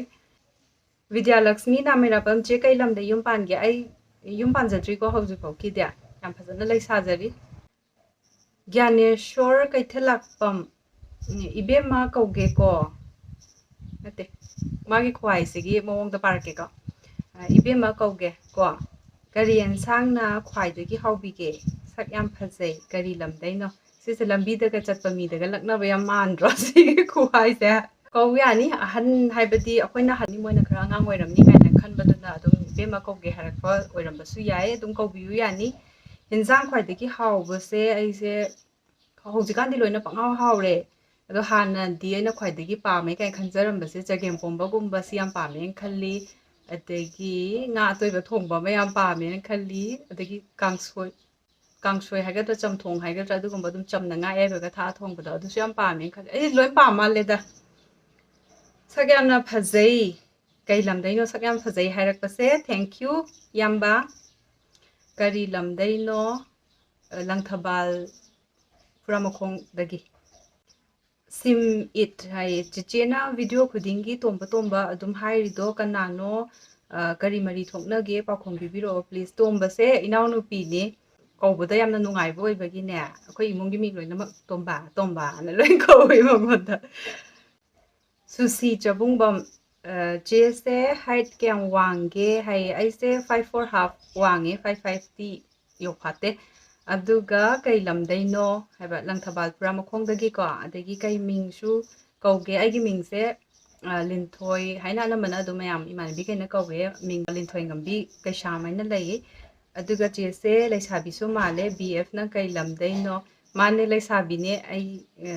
ꯌꯥꯝꯅ ꯗꯤꯇꯦꯜꯗꯨꯗꯤ ꯑꯩ ꯀꯣꯟꯅ ꯃꯇꯥꯡ ꯆꯥꯕꯗ ꯑꯗꯨꯝ ꯑꯩ ꯈꯪꯍꯜꯂꯛꯀꯦꯀꯣ ꯁꯣꯝ ꯂꯣꯡꯖꯝ ꯆꯦꯁꯦ ꯂꯩꯁꯥꯕꯤꯅꯤꯀꯣ ꯆꯨꯝꯃꯤꯀꯣ ꯍꯣꯏ ꯍꯣꯏ ꯃꯥꯅꯦ ꯃꯥꯅꯦ ꯆꯨꯝꯃꯦ ꯌꯣ ꯖꯦꯝꯁꯀ ꯀꯩ ꯃꯔꯤ ꯊꯣꯛꯅꯒꯦ ꯍꯥꯏꯕꯁꯦ ꯖꯦꯁꯤꯀꯥ ꯉꯥꯡꯕꯝ ꯑꯩ ꯌꯣ ꯖꯦꯝꯁ ꯍꯥꯏꯅ ꯃꯌꯥꯝꯅ ꯈꯪꯅꯩꯗꯣ ꯖꯦꯝꯁ ꯀꯩꯁꯥꯝꯗꯣ ꯃꯣꯏ ꯃꯆꯦꯅꯦ ꯃꯣꯏ ꯆꯤꯆꯦꯅꯦ ꯃꯦꯀꯞꯁꯦ ꯑꯩ ꯇꯝꯃꯛꯇꯦ ꯃꯁꯥꯅ ꯄ꯭ꯔꯦꯛꯇꯤꯁ ꯇꯧꯔꯀꯥꯟꯗꯨꯗ ꯑꯗꯨꯃꯥꯏꯅ ꯑꯣꯏꯅ ꯍꯩꯖꯔꯛꯄꯅꯤ ꯗꯤꯄꯥ 22 ꯆꯦꯒꯤ ꯈ꯭ꯋꯥꯏ ꯄꯥꯝꯖꯕ ꯗ꯭ꯔꯦꯁꯁꯦ ꯀꯔꯤꯅꯣ ꯑꯗꯨꯒ ꯐꯦꯚꯣꯔꯥꯏꯠ ꯀꯂꯔꯅ ꯀꯔꯤꯅꯣ ꯄ꯭ꯂꯤꯖ ꯑꯗꯨ ꯍꯥꯏꯕꯤꯔꯛꯑꯣ ꯈ꯭ꯋꯥꯏ ꯄꯥꯝꯖꯕ ꯗ꯭ꯔꯦꯁ ꯍꯥꯏꯔꯒꯗꯤ ꯑꯩꯁꯦ ꯌꯥꯝꯅ ꯀꯝꯐꯣꯔꯇꯦꯕꯜ ꯑꯣꯏꯕ ꯐꯦꯕ꯭ꯔꯤꯛ ꯑꯗꯨꯒꯨꯝꯕ ꯀꯩꯀꯥꯗꯨꯅ ꯁꯦꯠꯄ ꯈꯣꯠꯄꯁꯦ ꯑꯗꯨꯝꯕꯁꯤꯅ ꯈꯔ ꯅꯨꯡꯉꯥꯏꯕ ꯍꯦꯜꯂꯦ ꯑꯗꯨꯒ ꯗ꯭ꯔꯦꯁ ꯇꯥꯏꯞꯇ ꯍꯥꯏꯔꯒꯗꯤ ꯗ꯭ꯔꯦꯁꯦꯁꯀꯨꯝꯕ ꯐꯠ ꯂꯥꯎꯅ ꯁꯦꯠꯆꯟꯕꯗꯣ ꯑꯗꯨꯃꯥꯏꯅ ꯇꯧꯕꯗꯨꯅ ꯑꯩꯉꯣꯟꯗ ꯌꯥꯝꯅ ꯀꯝꯐꯣꯔꯇꯦꯕꯜ ꯑꯣꯏꯕꯅꯤꯅ ꯑꯗꯨꯅꯁꯨ ꯅꯨꯡꯉꯥꯏꯕ ꯍꯦꯜꯂꯦꯀꯣ ꯑꯗꯨꯒ ꯑꯩꯈꯣꯏꯒꯤ ꯃꯩꯇꯩꯒꯤ ꯇ꯭ꯔꯦꯗꯤꯁꯟꯁꯤꯒꯤꯗꯤ ꯑꯗꯨꯝ ꯂꯣꯏ ꯄꯥꯝꯅꯩ ꯅꯨꯄꯤ ꯈꯨꯗꯤꯡꯃꯛ ꯃꯩꯇꯩ ꯅꯨꯄꯤ ꯈꯨꯗꯤꯡꯃꯛ ꯂꯣꯏ ꯄꯥꯝꯃꯝꯒꯅꯤ ꯁꯤ ꯄꯥꯝꯗꯦ ꯍꯥꯏꯕ ꯑꯝꯇ ꯌꯥꯎꯔꯝꯃꯣꯏ ꯂꯣꯏꯅ ꯄꯥꯝꯃꯦꯀꯣ ꯑꯗꯨꯒꯤꯕꯨꯗꯤ ꯑꯗꯨꯏꯁꯨ ꯅꯨꯡꯇꯤꯒꯤ ꯁꯨꯝ ꯂꯩꯕ ꯈꯣꯠꯄꯗꯗꯤ ꯌꯥꯝꯅ ꯀꯝꯐꯣꯔꯇꯦꯕꯜ ꯑꯣꯏꯅ ꯁꯦꯠꯄ ꯑꯗꯨꯒꯨꯝꯕꯗꯨꯅ ꯄꯥꯝꯃꯦ ꯑꯗꯨꯒ ꯃꯩꯇꯩꯒꯤ ꯗ꯭ꯔꯦꯁ ꯍꯥꯏꯕꯁꯦ ꯑꯩꯈꯣꯏꯅ ꯇ꯭ꯔꯦꯗꯤꯁꯅꯦꯜꯁꯤꯗꯤ ꯑꯃꯨꯛ ꯑꯣꯀꯦꯖꯟ ꯑꯃꯨꯛ ꯅꯥꯏꯗꯅꯀꯣ ꯑꯗꯨꯃꯥꯏꯅ ꯇꯧꯋꯦ ꯑꯗꯨꯒ ꯗ꯭ꯔꯦꯁ ꯍꯌꯦ ꯀꯂꯔꯁꯦ ꯐꯦꯚꯣꯔꯥꯏꯠ ꯀꯂꯔ ꯍꯥꯏꯇꯥꯔꯦ ꯑꯩꯁꯦ ꯈꯔ ꯂꯥꯏꯠ ꯑꯣꯏꯕ ꯄꯤꯡꯛꯀꯨꯝꯕ ꯈꯔ ꯄꯤꯆꯀꯨꯝꯕ ꯁꯨꯃꯥꯏꯅ ꯂꯤꯠꯂꯤꯕ ꯐꯨꯔꯤꯠꯁꯤꯒꯨꯝꯕ ꯄꯣꯂꯤꯁꯁꯤꯒꯨꯝꯕ ꯁꯨꯃꯥꯏꯅ ꯇꯧꯕ ꯀꯂꯔꯁꯤꯡꯁꯦ ꯌꯥꯝꯅ ꯄꯥꯝꯃꯤ ꯑꯦꯛꯖꯦꯛ ꯁꯤꯃꯗꯤ ꯑꯣꯏꯔꯗꯤ ꯄꯥꯝꯃꯦ ꯍꯥꯏꯕꯗꯤ ꯀꯌꯥ ꯂꯩꯇꯦ ꯑꯗꯣ ꯗ꯭ꯔꯦꯁꯁꯦ ꯁꯨꯝ ꯈꯟꯕ ꯃꯇꯝꯗ ꯑꯗꯨꯒꯨꯝꯕ ꯃꯆꯨꯁꯤꯡꯁꯦ ꯑꯗꯨ ꯑꯣꯏ ꯂꯩꯔꯝꯃꯦꯕꯀꯣ ꯑꯩꯅ ꯄꯥꯝꯕꯁꯦ ꯊꯥꯗꯣꯏ ꯑꯉꯣꯝ ꯆꯦ ꯇꯣꯝꯕꯗꯣ ꯆꯍꯤ ꯀꯌꯥ ꯁꯨꯔꯒꯦ ꯍꯧꯖꯤꯛ ꯎꯗꯕꯁꯨ ꯌꯥꯝ ꯀꯨꯏꯔꯦ ꯑꯗꯨꯒ ꯂꯩꯁꯥꯕꯤꯁꯨ ꯐꯥꯔꯝꯃꯦ ꯊꯥꯗꯣꯏ ꯐꯥꯔꯕꯅꯦ ꯃꯥ ꯌꯥꯝ ꯆꯥꯎꯔꯕꯅꯦ ꯍꯧꯖꯤꯛꯀꯥꯟꯁꯦ ꯋꯦꯠꯁꯦ ꯑꯗꯨꯝ ꯃꯥꯟꯅꯔꯛꯀꯗꯣꯔꯦ ꯑꯩꯒ ꯂꯨꯝꯕ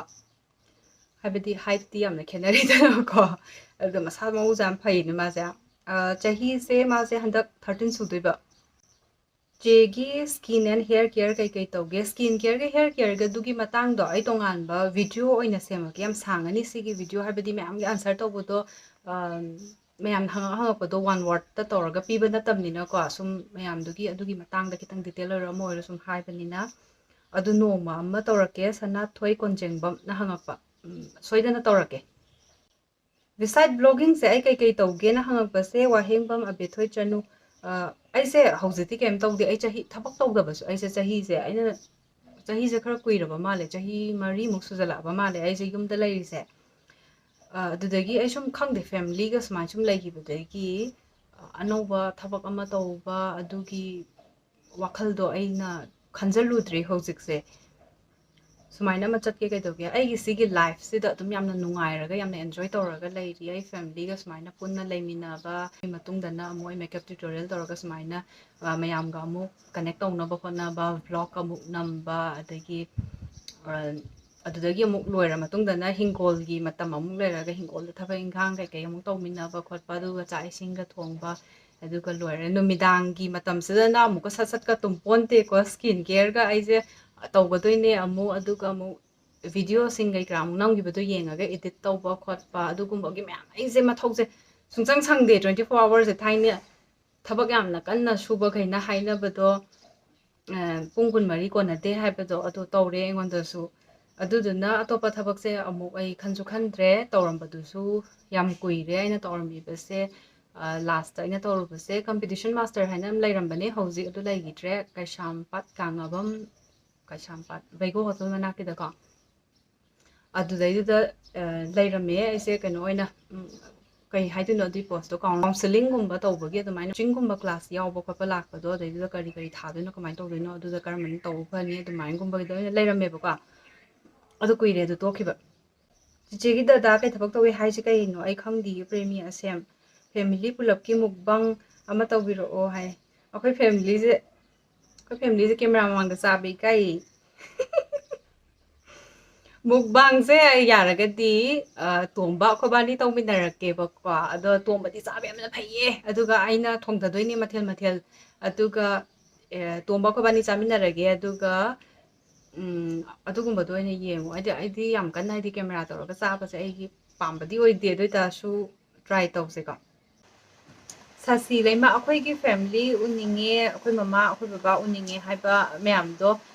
ꯑꯗꯨꯗꯣ ꯃꯇꯥꯡ ꯆꯥꯕ ꯚꯤꯗꯤꯑꯣꯗ ꯍꯥꯏꯇꯥꯔꯦ ꯌꯨꯝ ꯐꯦꯃꯤꯂꯤꯒꯤ ꯀꯩꯅꯣꯃ ꯁꯦꯂꯦꯕ꯭ꯔꯦꯁꯟ ꯑꯃ ꯇꯧꯕ ꯀꯩꯅꯣꯝ ꯇꯧꯕ ꯑꯗꯨꯒꯨꯝꯕ ꯃꯇꯝꯗꯨꯗ ꯑꯩꯈꯣꯏ ꯄꯨꯂꯞ ꯄꯨꯟꯅ ꯆꯥꯃꯤꯟꯅꯕ ꯊꯛꯃꯤꯟꯅꯕ ꯋꯥꯔꯤ ꯋꯥꯇꯥꯏ ꯁꯥꯕ ꯆꯥ ꯑꯃꯛꯇ ꯊꯛꯑꯁꯨꯀꯣ ꯑꯗꯨꯒꯨꯝꯕꯒꯤ ꯃꯇꯝꯗꯨꯗꯩꯗꯨꯗ ꯑꯩ ꯚꯤꯗꯤꯑꯣ ꯂꯧꯔꯛꯀꯦꯕꯀꯣ ꯚ꯭ꯂꯣꯛ ꯑꯣꯏꯅ ꯑꯗꯨꯒꯨꯝꯕ ꯃꯇꯝꯗꯨꯗ ꯌꯦꯡꯕꯤꯌꯨ ꯍꯥꯏꯗꯤ ꯃꯣꯏꯁꯨ ꯁꯨꯝ ꯑꯍꯟꯅꯤꯅ ꯑꯩꯅ ꯁꯨꯃꯥꯏꯅ ꯁꯨꯝ ꯀꯦꯃꯦꯔꯥ ꯃꯃꯥꯡꯗ ꯋꯥ ꯉꯥꯡꯕ ꯀꯩꯗꯧꯕ ꯁꯨꯃꯥꯏꯅ ꯂꯩꯕꯁꯦ ꯑꯩꯅ ꯈꯔ ꯌꯨꯁ ꯇꯨ ꯑꯣꯏꯕꯒꯤ ꯋꯥꯅꯤ ꯃꯣꯏꯅ ꯑꯃꯨꯛ ꯈꯤꯇꯪ ꯄ꯭ꯔꯤꯚꯦꯁꯤꯗꯣ ꯑꯗꯨꯒꯨꯝꯕ ꯑꯃ ꯂꯩꯕꯅꯤꯅ ꯑꯩꯅ ꯁꯨꯝ ꯆꯪꯁꯤꯜꯂꯒ ꯑꯗꯨꯅ ꯁꯨꯝ ꯇꯧꯕꯗꯣ ꯈꯤꯇꯪ ꯑꯍꯟ ꯑꯣꯏꯕꯅꯤꯅ ꯅꯨꯡꯉꯥꯏꯇꯦꯕꯀꯣ ꯑꯗꯨꯗꯨꯅ ꯃꯇꯥꯡ ꯆꯥꯕꯗ ꯁꯦꯂꯦꯕ꯭ꯔꯦꯁꯟ ꯑꯗꯣ ꯂꯥꯁ ꯍꯥꯏꯒꯗ꯭ꯔꯥ ꯑꯩꯅ ꯈꯔ ꯃꯃꯥꯡꯗ ꯑꯩ ꯏꯅꯥꯎꯅꯨꯄꯤꯒꯤ ꯕꯔꯊꯗꯦ ꯇꯧꯕꯒꯤꯗ ꯚ꯭ꯂꯣꯛ ꯑꯃ ꯍꯥꯞꯄꯅꯦ ꯑꯗꯨꯗ ꯑꯩꯈꯣꯏ ꯐꯦꯃꯤꯂꯤ ꯃꯌꯥꯝꯗꯣ ꯂꯣꯏꯅꯃꯛ ꯌꯥꯎꯔꯕꯅꯦ ꯑꯗꯨꯗꯨꯁꯨ ꯌꯦꯡꯕꯤꯌꯨ ꯑꯗꯨꯒ ꯃꯊꯪꯒꯤꯗ ꯑꯃꯨꯛ ꯃꯇꯥꯡ ꯆꯥꯅꯀꯣ ꯑꯗꯨꯗꯁꯨ ꯑꯃꯨꯛ ꯃꯌꯥꯝ ꯂꯣꯏꯅꯃꯛ ꯎꯠꯆꯔꯛꯀꯦ ꯍꯦꯃꯥ ꯊꯣꯛꯆꯣꯝ ꯆꯦꯁꯦ ꯌꯦꯡꯕ ꯌꯥꯝ ꯅꯨꯡꯉꯥꯏꯌꯦ ꯆꯦꯒꯤ ꯚꯤꯗꯤꯑꯣ ꯈꯨꯗꯤꯡꯃꯛꯁꯨ ꯂꯣꯏꯅ ꯌꯦꯡꯖꯩ ꯅꯨꯡꯉꯥꯏ ꯑꯗꯣ ꯆꯦ ꯌꯥꯎꯕ ꯊꯥꯡꯖ ꯅꯥꯏꯠꯀꯤ ꯏꯁꯩꯗꯣ ꯃꯌꯥꯝꯗ ꯃꯇꯦꯛ ꯑꯃꯇꯪ ꯁꯛꯄꯤꯔꯗꯤ ꯌꯥꯝ ꯅꯨꯡꯉꯥꯏꯖꯩ ꯑꯩꯅ ꯁꯛꯈꯤꯕ ꯅꯠꯇꯦꯀꯣ ꯑꯗꯨ ꯏꯁꯩꯗꯣ ꯑꯩꯈꯣꯏꯒꯤ ꯀꯩꯅꯣ ꯑꯩꯈꯣꯏ ꯄꯥꯛ ꯍꯥꯏ ꯑꯩꯈꯣꯏꯗꯤ ꯑꯗꯨꯝ ꯑꯗꯨꯃꯥꯏꯅ ꯖꯦꯝꯁꯇꯣ ꯃꯥꯅ ꯁꯛꯈꯤꯕꯅꯦ ꯑꯗꯨꯒ ꯑꯩꯈꯣꯏ ꯋꯥꯎꯔꯤ ꯃꯇꯦꯛ ꯑꯃ ꯖꯒꯣꯏ ꯁꯥꯈꯤꯕꯅꯦ ꯑꯗꯨꯏ ꯃꯇꯦꯛ ꯑꯃ ꯖꯒꯣꯏ ꯁꯥꯔꯛꯑꯣꯗꯤ ꯌꯥꯕ ꯏꯁꯩ ꯑꯣꯏꯅ ꯁꯛꯂꯛꯑꯣ ꯍꯥꯏꯖꯜꯂꯛꯑꯦ ꯍꯦꯃꯥ ꯑꯗꯨꯅ ꯑꯩꯅ ꯁꯛꯄ ꯅꯠꯇꯕꯅꯤꯅ ꯑꯩ ꯁꯛꯑꯔꯣꯏꯒꯦ ꯑꯗꯨ ꯌꯥꯝ ꯀꯨꯏꯔꯦ ꯂꯥꯟ ꯃꯃꯥꯡꯒꯤ ꯏꯁꯩꯅꯤ ꯀꯩꯁꯥꯝ ꯐꯦꯃꯤꯂꯤꯒꯤ ꯀꯩꯅꯣꯗ ꯎꯔꯤꯕꯀꯣ ꯑꯗꯨꯗ ꯔꯤꯌꯦꯛ ꯇꯧꯕꯗꯣ ꯑꯗꯨ ꯅꯨꯃꯤꯠꯇꯨꯃꯒ ꯑꯃꯨꯛ ꯌꯦꯡꯉꯦꯗꯅ ꯆꯍꯤ ꯀꯨꯏꯔꯕꯒꯤ ꯃꯇꯨꯡꯗꯨꯗ ꯑꯗ ꯌꯨꯇ꯭ꯌꯨꯕꯇ ꯑꯗꯨꯝ ꯌꯥꯎꯕꯅꯦ ꯑꯗꯨꯗꯣ ꯑꯗꯨꯒ ꯈꯪꯗꯦ ꯑꯗꯨꯝ ꯌꯦꯡꯉꯦ ꯀꯨꯏꯔꯕꯩ ꯃꯇꯨꯡꯗ ꯌꯦꯡꯕꯗꯗꯤ ꯈꯤꯇꯪ ꯑꯣꯛꯋꯥꯔꯗ ꯑꯣꯏꯕ ꯀꯩꯅꯣꯝ ꯑꯃ ꯐꯥꯎꯋꯦꯕꯀꯣ ꯌꯥꯝ ꯀꯨꯏꯔꯕꯅꯦ ꯌꯥꯝ ꯅꯨꯡꯁꯤꯕꯅꯦ ꯑꯗꯨ ꯑꯣꯏꯇꯥꯔꯁꯨ ꯁꯨꯝ ꯑꯩꯈꯣꯏꯕꯥꯅꯤ ꯃꯦꯃꯣꯔꯤꯅꯦ ꯑꯗꯨꯝ ꯊꯣꯏꯃꯨꯠꯇꯨꯝ ꯆꯦꯁꯦ ꯌꯥꯝ ꯊꯤꯅ ꯀꯜꯂꯛꯆꯩ ꯍꯧꯖꯤꯛ ꯃꯇꯝꯒꯤ ꯃꯧ ꯈꯔꯗꯤ ꯄꯩꯁా ꯄꯥꯏꯔꯦ ꯃꯇꯤꯛ ꯌꯥꯝ ꯅꯨꯡꯉꯥꯏꯊꯣꯛꯄ ꯑꯃ ꯎꯕ ꯐꯪꯉꯦ ꯏꯃꯨꯡꯒꯤ ꯊꯕꯛ ꯁꯨꯅꯤꯡꯗꯕꯤ ꯑꯗꯨꯕꯨ ꯆꯦꯗꯤ ꯊꯕꯛ ꯈꯨꯗꯤꯡꯃꯛ ꯂꯣꯏꯅ ꯇꯧꯕꯒꯤ ꯃꯃꯤ ꯑꯃ ꯎꯕ ꯐꯪꯉꯤ ꯍꯥꯏꯔꯒ ꯊꯝꯁ ꯑꯞ ꯍꯥꯔꯠ ꯑꯗꯨꯒ ꯁꯤꯃꯒꯀꯣ ꯑꯗꯨꯒ ꯗꯗꯥꯒ ꯗꯗꯥꯒ ꯑꯃꯨꯛꯇꯪ ꯄꯨꯟꯅ ꯑꯃꯨꯛꯇꯪ ꯌꯦꯡꯖꯅꯤꯡꯉꯤ ꯁꯤꯅꯦ ꯃꯥꯅ ꯇꯧꯔꯤꯁꯦ ꯑꯗꯨꯒ ꯑꯥꯏ ꯋꯤꯁ ꯌꯨ ꯑꯣꯜ ꯗ ꯇꯥꯏꯝ ꯑꯐꯕꯤ ꯃꯃꯥ ꯑꯐꯕꯤ ꯃꯃꯧ ꯑꯐꯕꯤ ꯋꯥꯏꯐ ꯑꯃ ꯃꯇꯝ ꯄꯨꯝꯅꯃꯛꯇ ꯑꯣꯏꯕꯤꯌꯨ ꯊꯦꯡꯛ ꯌꯨ ꯁꯤꯃꯥꯏꯅ ꯌꯥꯝꯅ ꯁꯥꯡꯅ ꯍꯥꯏꯕꯗꯤ ꯑꯩꯅ ꯇꯧꯈꯤꯕ ꯃꯑꯣꯡꯗꯨꯗꯩꯗꯨꯗ ꯑꯩꯒꯤ ꯚꯤꯗꯤꯑꯣ ꯌꯦꯡꯀꯥꯟꯗ ꯃꯤ ꯑꯃꯒꯤ ꯃꯑꯣꯡ ꯃꯇꯧ ꯈꯔ ꯈꯪꯕ ꯉꯝꯕꯗꯨꯒꯤ ꯃꯇꯨꯡ ꯏꯟꯅ ꯁꯨꯃꯥꯏꯅ ꯁꯤ ꯐꯥꯎꯕ ꯂꯩ ꯍꯥꯏꯕꯗꯣ ꯑꯩꯉꯣꯟꯗ ꯑꯗꯨꯃꯥꯏꯅ ꯀꯃꯦꯟ ꯇꯧꯕꯤꯔꯛꯏꯅꯦ ꯊꯦꯡꯛ ꯌꯨ ꯊꯣꯏꯃꯨꯇꯝ ꯑꯗꯨꯕꯨ ꯑꯩ ꯌꯨꯝ ꯄꯥꯟꯗ꯭ꯔꯤ ꯑꯗꯨ ꯑꯣꯏꯇꯥꯔꯁꯨ ꯑꯩꯅ ꯍꯥꯏꯅꯤꯡꯕ ꯑꯃꯅ ꯍꯥꯏꯗꯤ ꯑꯩꯒꯤ ꯑꯣꯏꯕꯅꯤꯀꯣ ꯁꯤꯗꯒꯤ ꯁꯤꯗꯩꯁꯤꯗ ꯂꯩꯔꯤꯁꯦ ꯑꯩꯒꯤ ꯐꯦꯃꯤꯂꯤ ꯑꯩꯒꯤ ꯏꯃꯥ ꯏꯄꯥ ꯑꯩꯒꯤ ꯏꯄ꯭ꯋꯥꯅꯤꯄꯥ ꯑꯗꯣ ꯑꯩ ꯍꯧꯖꯤꯛ ꯂꯩꯁꯥꯕꯤꯅꯦ ꯍꯥꯏꯅ ꯑꯩ ꯂꯩꯁꯥꯕꯤꯅꯦ ꯑꯩ ꯇꯧꯔꯣꯏ ꯍꯥꯏꯕ ꯄꯣꯠꯇꯣ ꯑꯝꯇ ꯂꯩꯇꯦ ꯍꯥꯏꯕꯀꯣ ꯂꯣꯏꯅ ꯇꯧꯁꯟꯕ ꯌꯥꯏ ꯏꯃꯨꯡ ꯏꯁꯥꯒꯤ ꯊꯕꯛ ꯏꯁꯥꯅ ꯇꯧꯖꯅꯤ ꯑꯩꯒꯤ ꯏꯃꯨꯡ ꯂꯩꯔꯤꯕ ꯃꯌꯥꯝꯁꯦ ꯑꯩꯅ ꯃꯌꯥꯝꯒꯤ ꯃꯇꯦꯡ ꯄꯥꯡꯗꯅ ꯀꯃꯥꯏꯅ ꯂꯩꯊꯣꯛꯀꯅꯤ ꯅꯠꯇ꯭ꯔꯥ ꯑꯩꯒꯤ ꯑꯦꯛꯖꯥꯝꯄꯜ ꯑꯣꯏꯅ ꯍꯥꯏꯕꯗꯀꯣ ꯑꯩꯁꯦ ꯂꯩꯁꯥꯕꯤ ꯑꯃ ꯑꯣꯏꯔꯒꯁꯨ ꯍꯧꯖꯤꯛ ꯑꯩꯒꯤ ꯏꯄ꯭ꯋꯥꯅꯤꯄꯥ ꯁꯤꯗꯩꯁꯤꯗ ꯅꯥꯔꯒ ꯂꯩꯔꯤꯁꯦ ꯑꯩꯁꯦ ꯁꯨꯃꯥꯏꯅ ꯁꯨꯝ ꯂꯩꯔꯤꯁꯦ ꯃꯥꯏ ꯃꯅꯥꯛꯇ ꯑꯩꯁꯦ ꯁꯪꯉꯒ ꯑꯗꯨꯝ ꯂꯩꯔꯤꯅꯦꯕꯀꯣ ꯑꯗ ꯃꯥꯁꯦ ꯂꯥꯁ ꯌꯔ ꯑꯣꯒꯁ ꯊꯥꯒꯤ ꯂꯣꯏꯁꯤꯜꯂꯛꯄ ꯑꯗꯨꯋꯥꯏꯗꯨꯗꯩꯗ ꯑꯦꯛꯁꯤꯗꯦꯟ ꯇꯧꯔꯒ ꯂꯩꯔꯦ ꯑꯦꯛꯁꯤꯗꯦꯟꯗ ꯌꯥꯝ ꯊꯤꯅ ꯁꯣꯛꯇꯅ ꯃꯥꯁꯦ ꯀꯩꯅꯣ ꯇꯧꯋꯦꯕ ꯀꯣꯟꯅ ꯃꯦꯃꯣꯔꯤ ꯍꯥꯏꯗꯤ ꯑꯗꯨꯗꯒꯤ ꯒ꯭ꯌꯥꯟ ꯇꯥꯔꯛꯄꯗ ꯍꯥꯏꯒꯗ꯭ꯔꯥ ꯀꯩ ꯍꯥꯏꯗꯣꯏꯅꯣ ꯃꯥꯁꯦ ꯃꯦꯃꯣꯔꯤ ꯂꯣꯁ ꯇꯧꯋꯦꯕꯀꯣ ꯑꯗꯨꯒꯤ ꯃꯌꯥꯝꯁꯦ ꯀꯩꯝ ꯅꯤꯡꯁꯤꯡꯗ ꯈꯣꯠꯇ꯭ꯔꯒ ꯂꯩ ꯑꯗꯨꯃꯥꯏꯅ ꯅꯔꯁ ꯑꯅꯤꯒꯗꯣ ꯑꯩꯈꯣꯏꯅ ꯀꯩꯝ ꯈꯪꯕ ꯉꯝꯗ꯭ꯔꯤꯕꯒꯤ ꯃꯊꯟꯇ ꯁꯣꯔ ꯍꯣꯟꯕ ꯉꯝꯗ꯭ꯔꯤꯕꯒꯤ ꯀꯩꯅꯣꯗ ꯅꯣꯁ ꯐꯤꯗꯤꯡ ꯇꯧꯕ ꯑꯗꯒꯤ ꯇ꯭ꯔꯀꯁꯇꯣꯃꯤ ꯍꯥꯞꯄ ꯁꯤꯁꯤꯗ ꯃꯣꯏꯒꯤ ꯂꯪꯁꯀꯤꯗꯒꯤ ꯑꯩꯈꯣꯏꯒꯤ ꯃꯁꯥꯒꯤ ꯍ꯭ꯌꯨꯃꯦꯟ ꯕꯤꯡ ꯑꯃ ꯑꯣꯏꯕꯒꯤ ꯂꯣꯛ ꯇꯤꯟ ꯃꯁꯥꯅ ꯊꯣꯛꯆꯕꯗꯣ ꯃꯥꯅ ꯑꯗꯨꯝ ꯐꯃꯨꯡꯗꯨꯗ ꯍꯤꯞꯄꯒ ꯂꯩꯔꯕꯅꯤꯅ ꯀꯩꯝꯇ ꯉꯝꯗꯦꯗꯅꯀꯣ ꯑꯗꯨꯒꯨꯝꯕ ꯃꯌꯥꯝꯒꯤ ꯆꯤꯡꯊꯣꯛꯅꯕ ꯀꯩꯗꯧꯅꯕ ꯑꯗꯒꯤ ꯍꯤꯗꯥꯛ ꯂꯥꯡꯊꯛ ꯃꯥꯒꯤ ꯅꯣꯁ ꯐꯤꯗꯤꯡ ꯇꯧꯕ ꯃꯇꯝꯗ ꯑꯗꯨ ꯍꯥꯞꯄ ꯀꯩꯗꯧꯕ ꯁꯤꯁꯦ ꯅꯔꯁ ꯑꯅꯤ ꯂꯩꯔꯒ ꯇꯧꯔꯝꯃꯤ ꯑꯩꯈꯣꯏ ꯑꯍꯨꯝꯅꯀꯣ ꯑꯗꯨꯒ ꯃꯥꯅ ꯈꯤꯇꯪ ꯒ꯭ꯌꯥꯟꯁꯦ ꯂꯥꯛꯇ꯭रिꯕ ꯑꯣꯏꯔꯁꯨ ꯁꯦꯟꯁ ꯈꯔ ꯐꯥꯎꯔꯛꯄ ꯍꯥꯏꯗꯤ ꯄꯨꯂꯞ ꯑꯣꯏꯅ ꯃꯦꯃꯣꯔꯤ ꯂꯣꯁꯇꯨꯒꯤ ꯂꯥꯛꯄꯗꯣ ꯅꯠꯇꯕ ꯑꯗꯨꯒꯤ ꯃꯤ ꯑꯃ ꯑꯣꯏꯕꯒꯤ ꯃꯥꯅ ꯁꯦꯟꯁ ꯐꯥꯎꯕ ꯃꯇꯝꯗ ꯃꯣꯏꯁꯤꯡꯗꯣ ꯃꯔꯣꯟꯒ ꯑꯝꯇ ꯊꯣꯛꯄꯣꯟꯇ꯭ꯔꯤ ꯍꯩꯅꯗꯕ ꯅꯨꯡꯉꯥꯏꯇꯕꯒꯤ ꯃꯌꯥꯝ ꯇꯧꯕꯗꯨꯗ ꯃꯣꯏꯁꯦ ꯆꯠꯍꯟꯈ꯭ꯔꯦꯗꯅꯀꯣ ꯑꯗꯨꯒꯤ ꯃꯇꯨꯡꯗꯒꯤꯗꯤ ꯑꯩ ꯃꯊꯟꯇꯅ ꯂꯣꯏꯅꯃꯛ ꯀꯦꯌꯔ ꯇꯧꯔꯛꯏꯅꯦ ꯑꯩꯅ ꯃꯥꯒꯤ ꯃꯆꯦꯅꯤꯗꯅꯀꯣ ꯂꯩꯔꯤꯁꯦ ꯃꯆꯦ ꯑꯃꯒꯤ ꯔꯣꯜ ꯃꯃꯥꯒꯤ role loinamak ain dawr ini imungi lairiba sigi family mayam duki aigi imagi ipagi laiba sigi mayam sisune aigi imagi ipagi moisusu ahal loirabani na macha nupa amakha yawbuda sumaina laibadu daida kainoma oiraga pangzalaga phamjalaga laigibada adumaina tawba matamduda aina momoigi support tu oidoini loinamak ki role do ai loinamak lawre handaki matang sadi loin lawre aduna laiba matam sida ina pa laido pra aigi icha ama senabagi type ma se icha apikpa dudi thagalaga pambe ai senabe ai ma do chao chauraga phamungi aroibadu bawta makhongdu tingtho laibado nungai ta sani ko adugi sugumba mayam amma se face torokba urakpa tumaina tawgibadugi matamduna so aise tha mari manga video hapde bako magi khara khara pharakpa matamdudaga sum wariga sabibado makolga khara khara tholokpa daidudaga ela tari chak se inbidana phamungdaga hipaga laibada irubidana ka tawi irubadi moigi nursing sina moigi sengdokpagi mawong takame bako adugi laiba nupi msa kai ka ga doloi mo paw phongnei bako ai ka yamna nungsi jani sa video daga su dum comment tawre adiki whatsapp ta kai da maina loi paw phongnei moi myam yamna caring oi yamna nungsi yamna phai adugo ma myam do loi phare thengnarakpa myam do adu haibati mi amata da lesabi macha amta da nupi amta da sumaina family da amta face amta tawaningde aduga sune lairiba mayam tawrakpa mayam da sum punsi do hojita di loira kan da khalakpa wani sum life to makal thengnarakpa mayam dune na si asama thengnarakba se sigi matung da gi di phattabi mama do sungoi oiroi phattabi mama sungoi oiroi adegi mi amagi awaba khangdaba adegi nuksiba haitaba adugumba mayam to sumaina ma phang adi struggle tawrakba mi do adum haibadi sigi mayek to sengna adum lairaga domne na sima haijaningi matang saista aisa sigi wari libi adi kitang lum lawi swais Nirmala Chingtham chegi silina kya subige chena kya subano che hoi imai baba di kari hotnarige haba Nirmala ai ki ichunino ahum ne aina ahan ne makada ipani pam lai mathang inau nupi man lai aduga akhobaga se retire tawre last year tawre ma agri department ta lairame aduga akhoma su kaino tawdre haidi sumaina laiti adum yumda laire kaino se phibam se phatabani na mo chathoktre amta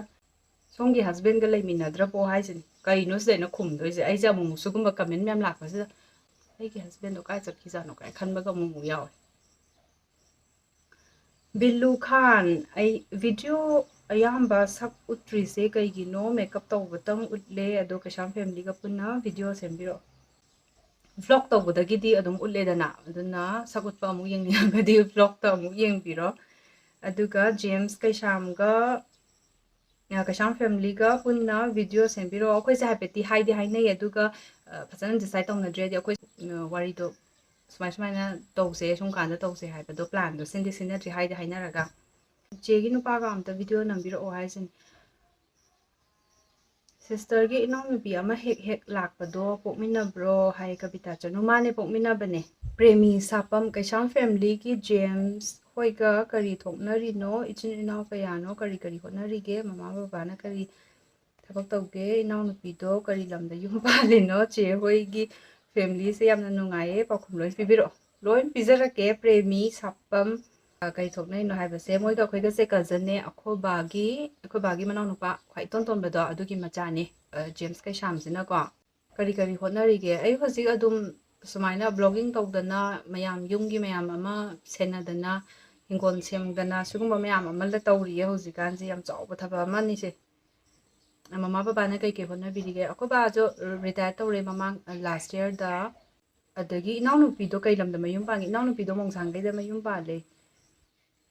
je hoi family se yam nungai pakhum loi pizara abane ado family se yam nungai na haire ise aise matung da so dum family apun ba yaw video se dum namake ado moi myam se ta yaw se ta ya di ikai ri ra kainom tawe mi ꯂꯣꯏꯁꯤꯜꯂ ꯃꯥꯜꯂꯦ ꯑꯇꯩꯗꯤꯅꯦ ꯌꯨꯝ ꯄꯥꯜꯂꯕ꯭ꯔꯥ ꯑꯗꯒꯤ ꯃꯧꯔꯥ ꯂꯩꯁꯥꯕꯤꯔꯥ ꯅꯠꯇ꯭ꯔꯒꯅ ꯍꯁꯕꯦꯟꯅ ꯀꯔꯤ ꯇꯧꯋꯤ ꯀꯩ ꯂꯝꯗ ꯌꯨꯝ ꯄꯥꯜꯂꯤꯅꯣ ꯑꯗꯨꯒꯨꯝꯕꯒꯤ ꯃꯌꯥꯝꯗꯣ ꯑꯗꯨꯝ ꯑꯟꯁꯔ ꯑꯣꯏꯅ ꯄꯤꯔꯔꯣꯏꯒꯦ ꯍꯥꯏꯕꯗꯤ ꯌꯨꯝ ꯄꯥꯟꯗ꯭ꯔꯤ ꯍꯥꯏꯕꯗꯣ ꯈꯪꯉꯕꯅꯤꯅꯀꯣ ꯂꯩꯁꯥꯕꯤꯅꯤ ꯌꯨꯝ ꯄꯥꯟꯗ꯭ꯔꯤ ꯍꯥꯏꯕꯗꯣ ꯈꯪꯉꯕꯅꯤꯅ ꯌꯥꯝ ꯍꯩꯅꯗꯕ ꯑꯃ ꯐꯥꯎꯔꯤ ꯁꯨꯃꯥꯏꯅ ꯁꯨꯝ ꯍꯥꯏꯕꯁꯤꯗ ꯏꯁꯥꯅꯒ ꯌꯥꯝꯅꯒ ꯑꯩ ꯁꯦꯡꯗꯣꯛꯆꯔꯤꯒꯤ ꯇꯥꯏꯞꯇ ꯌꯥꯝ ꯃꯥꯟꯕ ꯑꯃ ꯌꯥꯎꯔꯤ ꯑꯗꯨꯗꯨꯅ ꯑꯗꯨꯒꯤ ꯃꯥꯟꯅꯕ ꯀ꯭ꯋꯦꯁꯟꯈꯩꯗꯨꯗꯤ ꯑꯩ ꯑꯟꯁꯔ ꯇꯧꯔꯔꯣꯏꯒꯦ ꯍꯥꯏꯕ ꯈꯔ ꯑꯃꯅꯤꯗꯤ ꯇꯧꯔꯦꯕꯀꯣ ꯑꯗꯨ ꯂꯣꯏꯅꯃꯛ ꯑꯣꯏꯅ ꯇꯧꯔꯔꯣꯏꯒꯦ ꯁ꯭ꯋꯥꯏꯒꯤ ꯃꯇꯥꯡꯁꯦ ꯂꯣꯏꯁꯤꯜꯂꯒꯦ ꯑꯗꯨꯒ ꯚꯤꯗꯤꯑꯣꯒꯤꯗ ꯀꯃꯦꯟꯠ ꯂꯥꯛꯄꯗ ꯑꯩꯅ ꯀꯃꯦꯟꯠ ꯑꯣꯏꯅꯗꯪ ꯏꯕꯗ ꯅꯨꯡꯉꯥꯏꯇꯕ ꯌꯥꯎꯈꯤꯕ ꯑꯗꯒꯤ ꯍꯥꯏꯗꯤ ꯐꯖꯅ ꯑꯦꯛꯁꯄ꯭ꯂꯦꯟ ꯇꯧꯔꯒ ꯍꯥꯏꯅꯤꯡꯕ ꯃꯇꯥꯡ ꯌꯥꯎꯋꯦ ꯑꯗꯨ ꯃꯌꯥꯝꯅ ꯍꯪꯉꯛꯄ ꯚꯤꯗꯤꯑꯣꯗꯨ ꯀꯃꯦꯟꯠꯇꯨꯒꯤ ꯔꯤꯄ꯭ꯂꯥꯏꯗꯣ ꯑꯗꯨꯗꯁꯨ ꯚꯤꯗꯤꯑꯣ ꯑꯣꯏꯅ ꯑꯩ ꯇꯧꯖꯔꯛꯀꯦꯕꯀꯣ ꯉꯁꯤꯒꯤꯗꯤ ꯁꯤꯗꯩꯁꯤꯗ ꯂꯣꯏꯁꯤꯜꯂꯒꯦ ꯅꯦꯛꯁ ꯚꯤꯗꯤꯑꯣꯁꯤꯡꯁꯨ ꯑꯃꯨꯛ ꯊꯦꯡꯅꯔꯁꯤꯀꯣ ꯕꯥꯏ ꯕꯥꯏ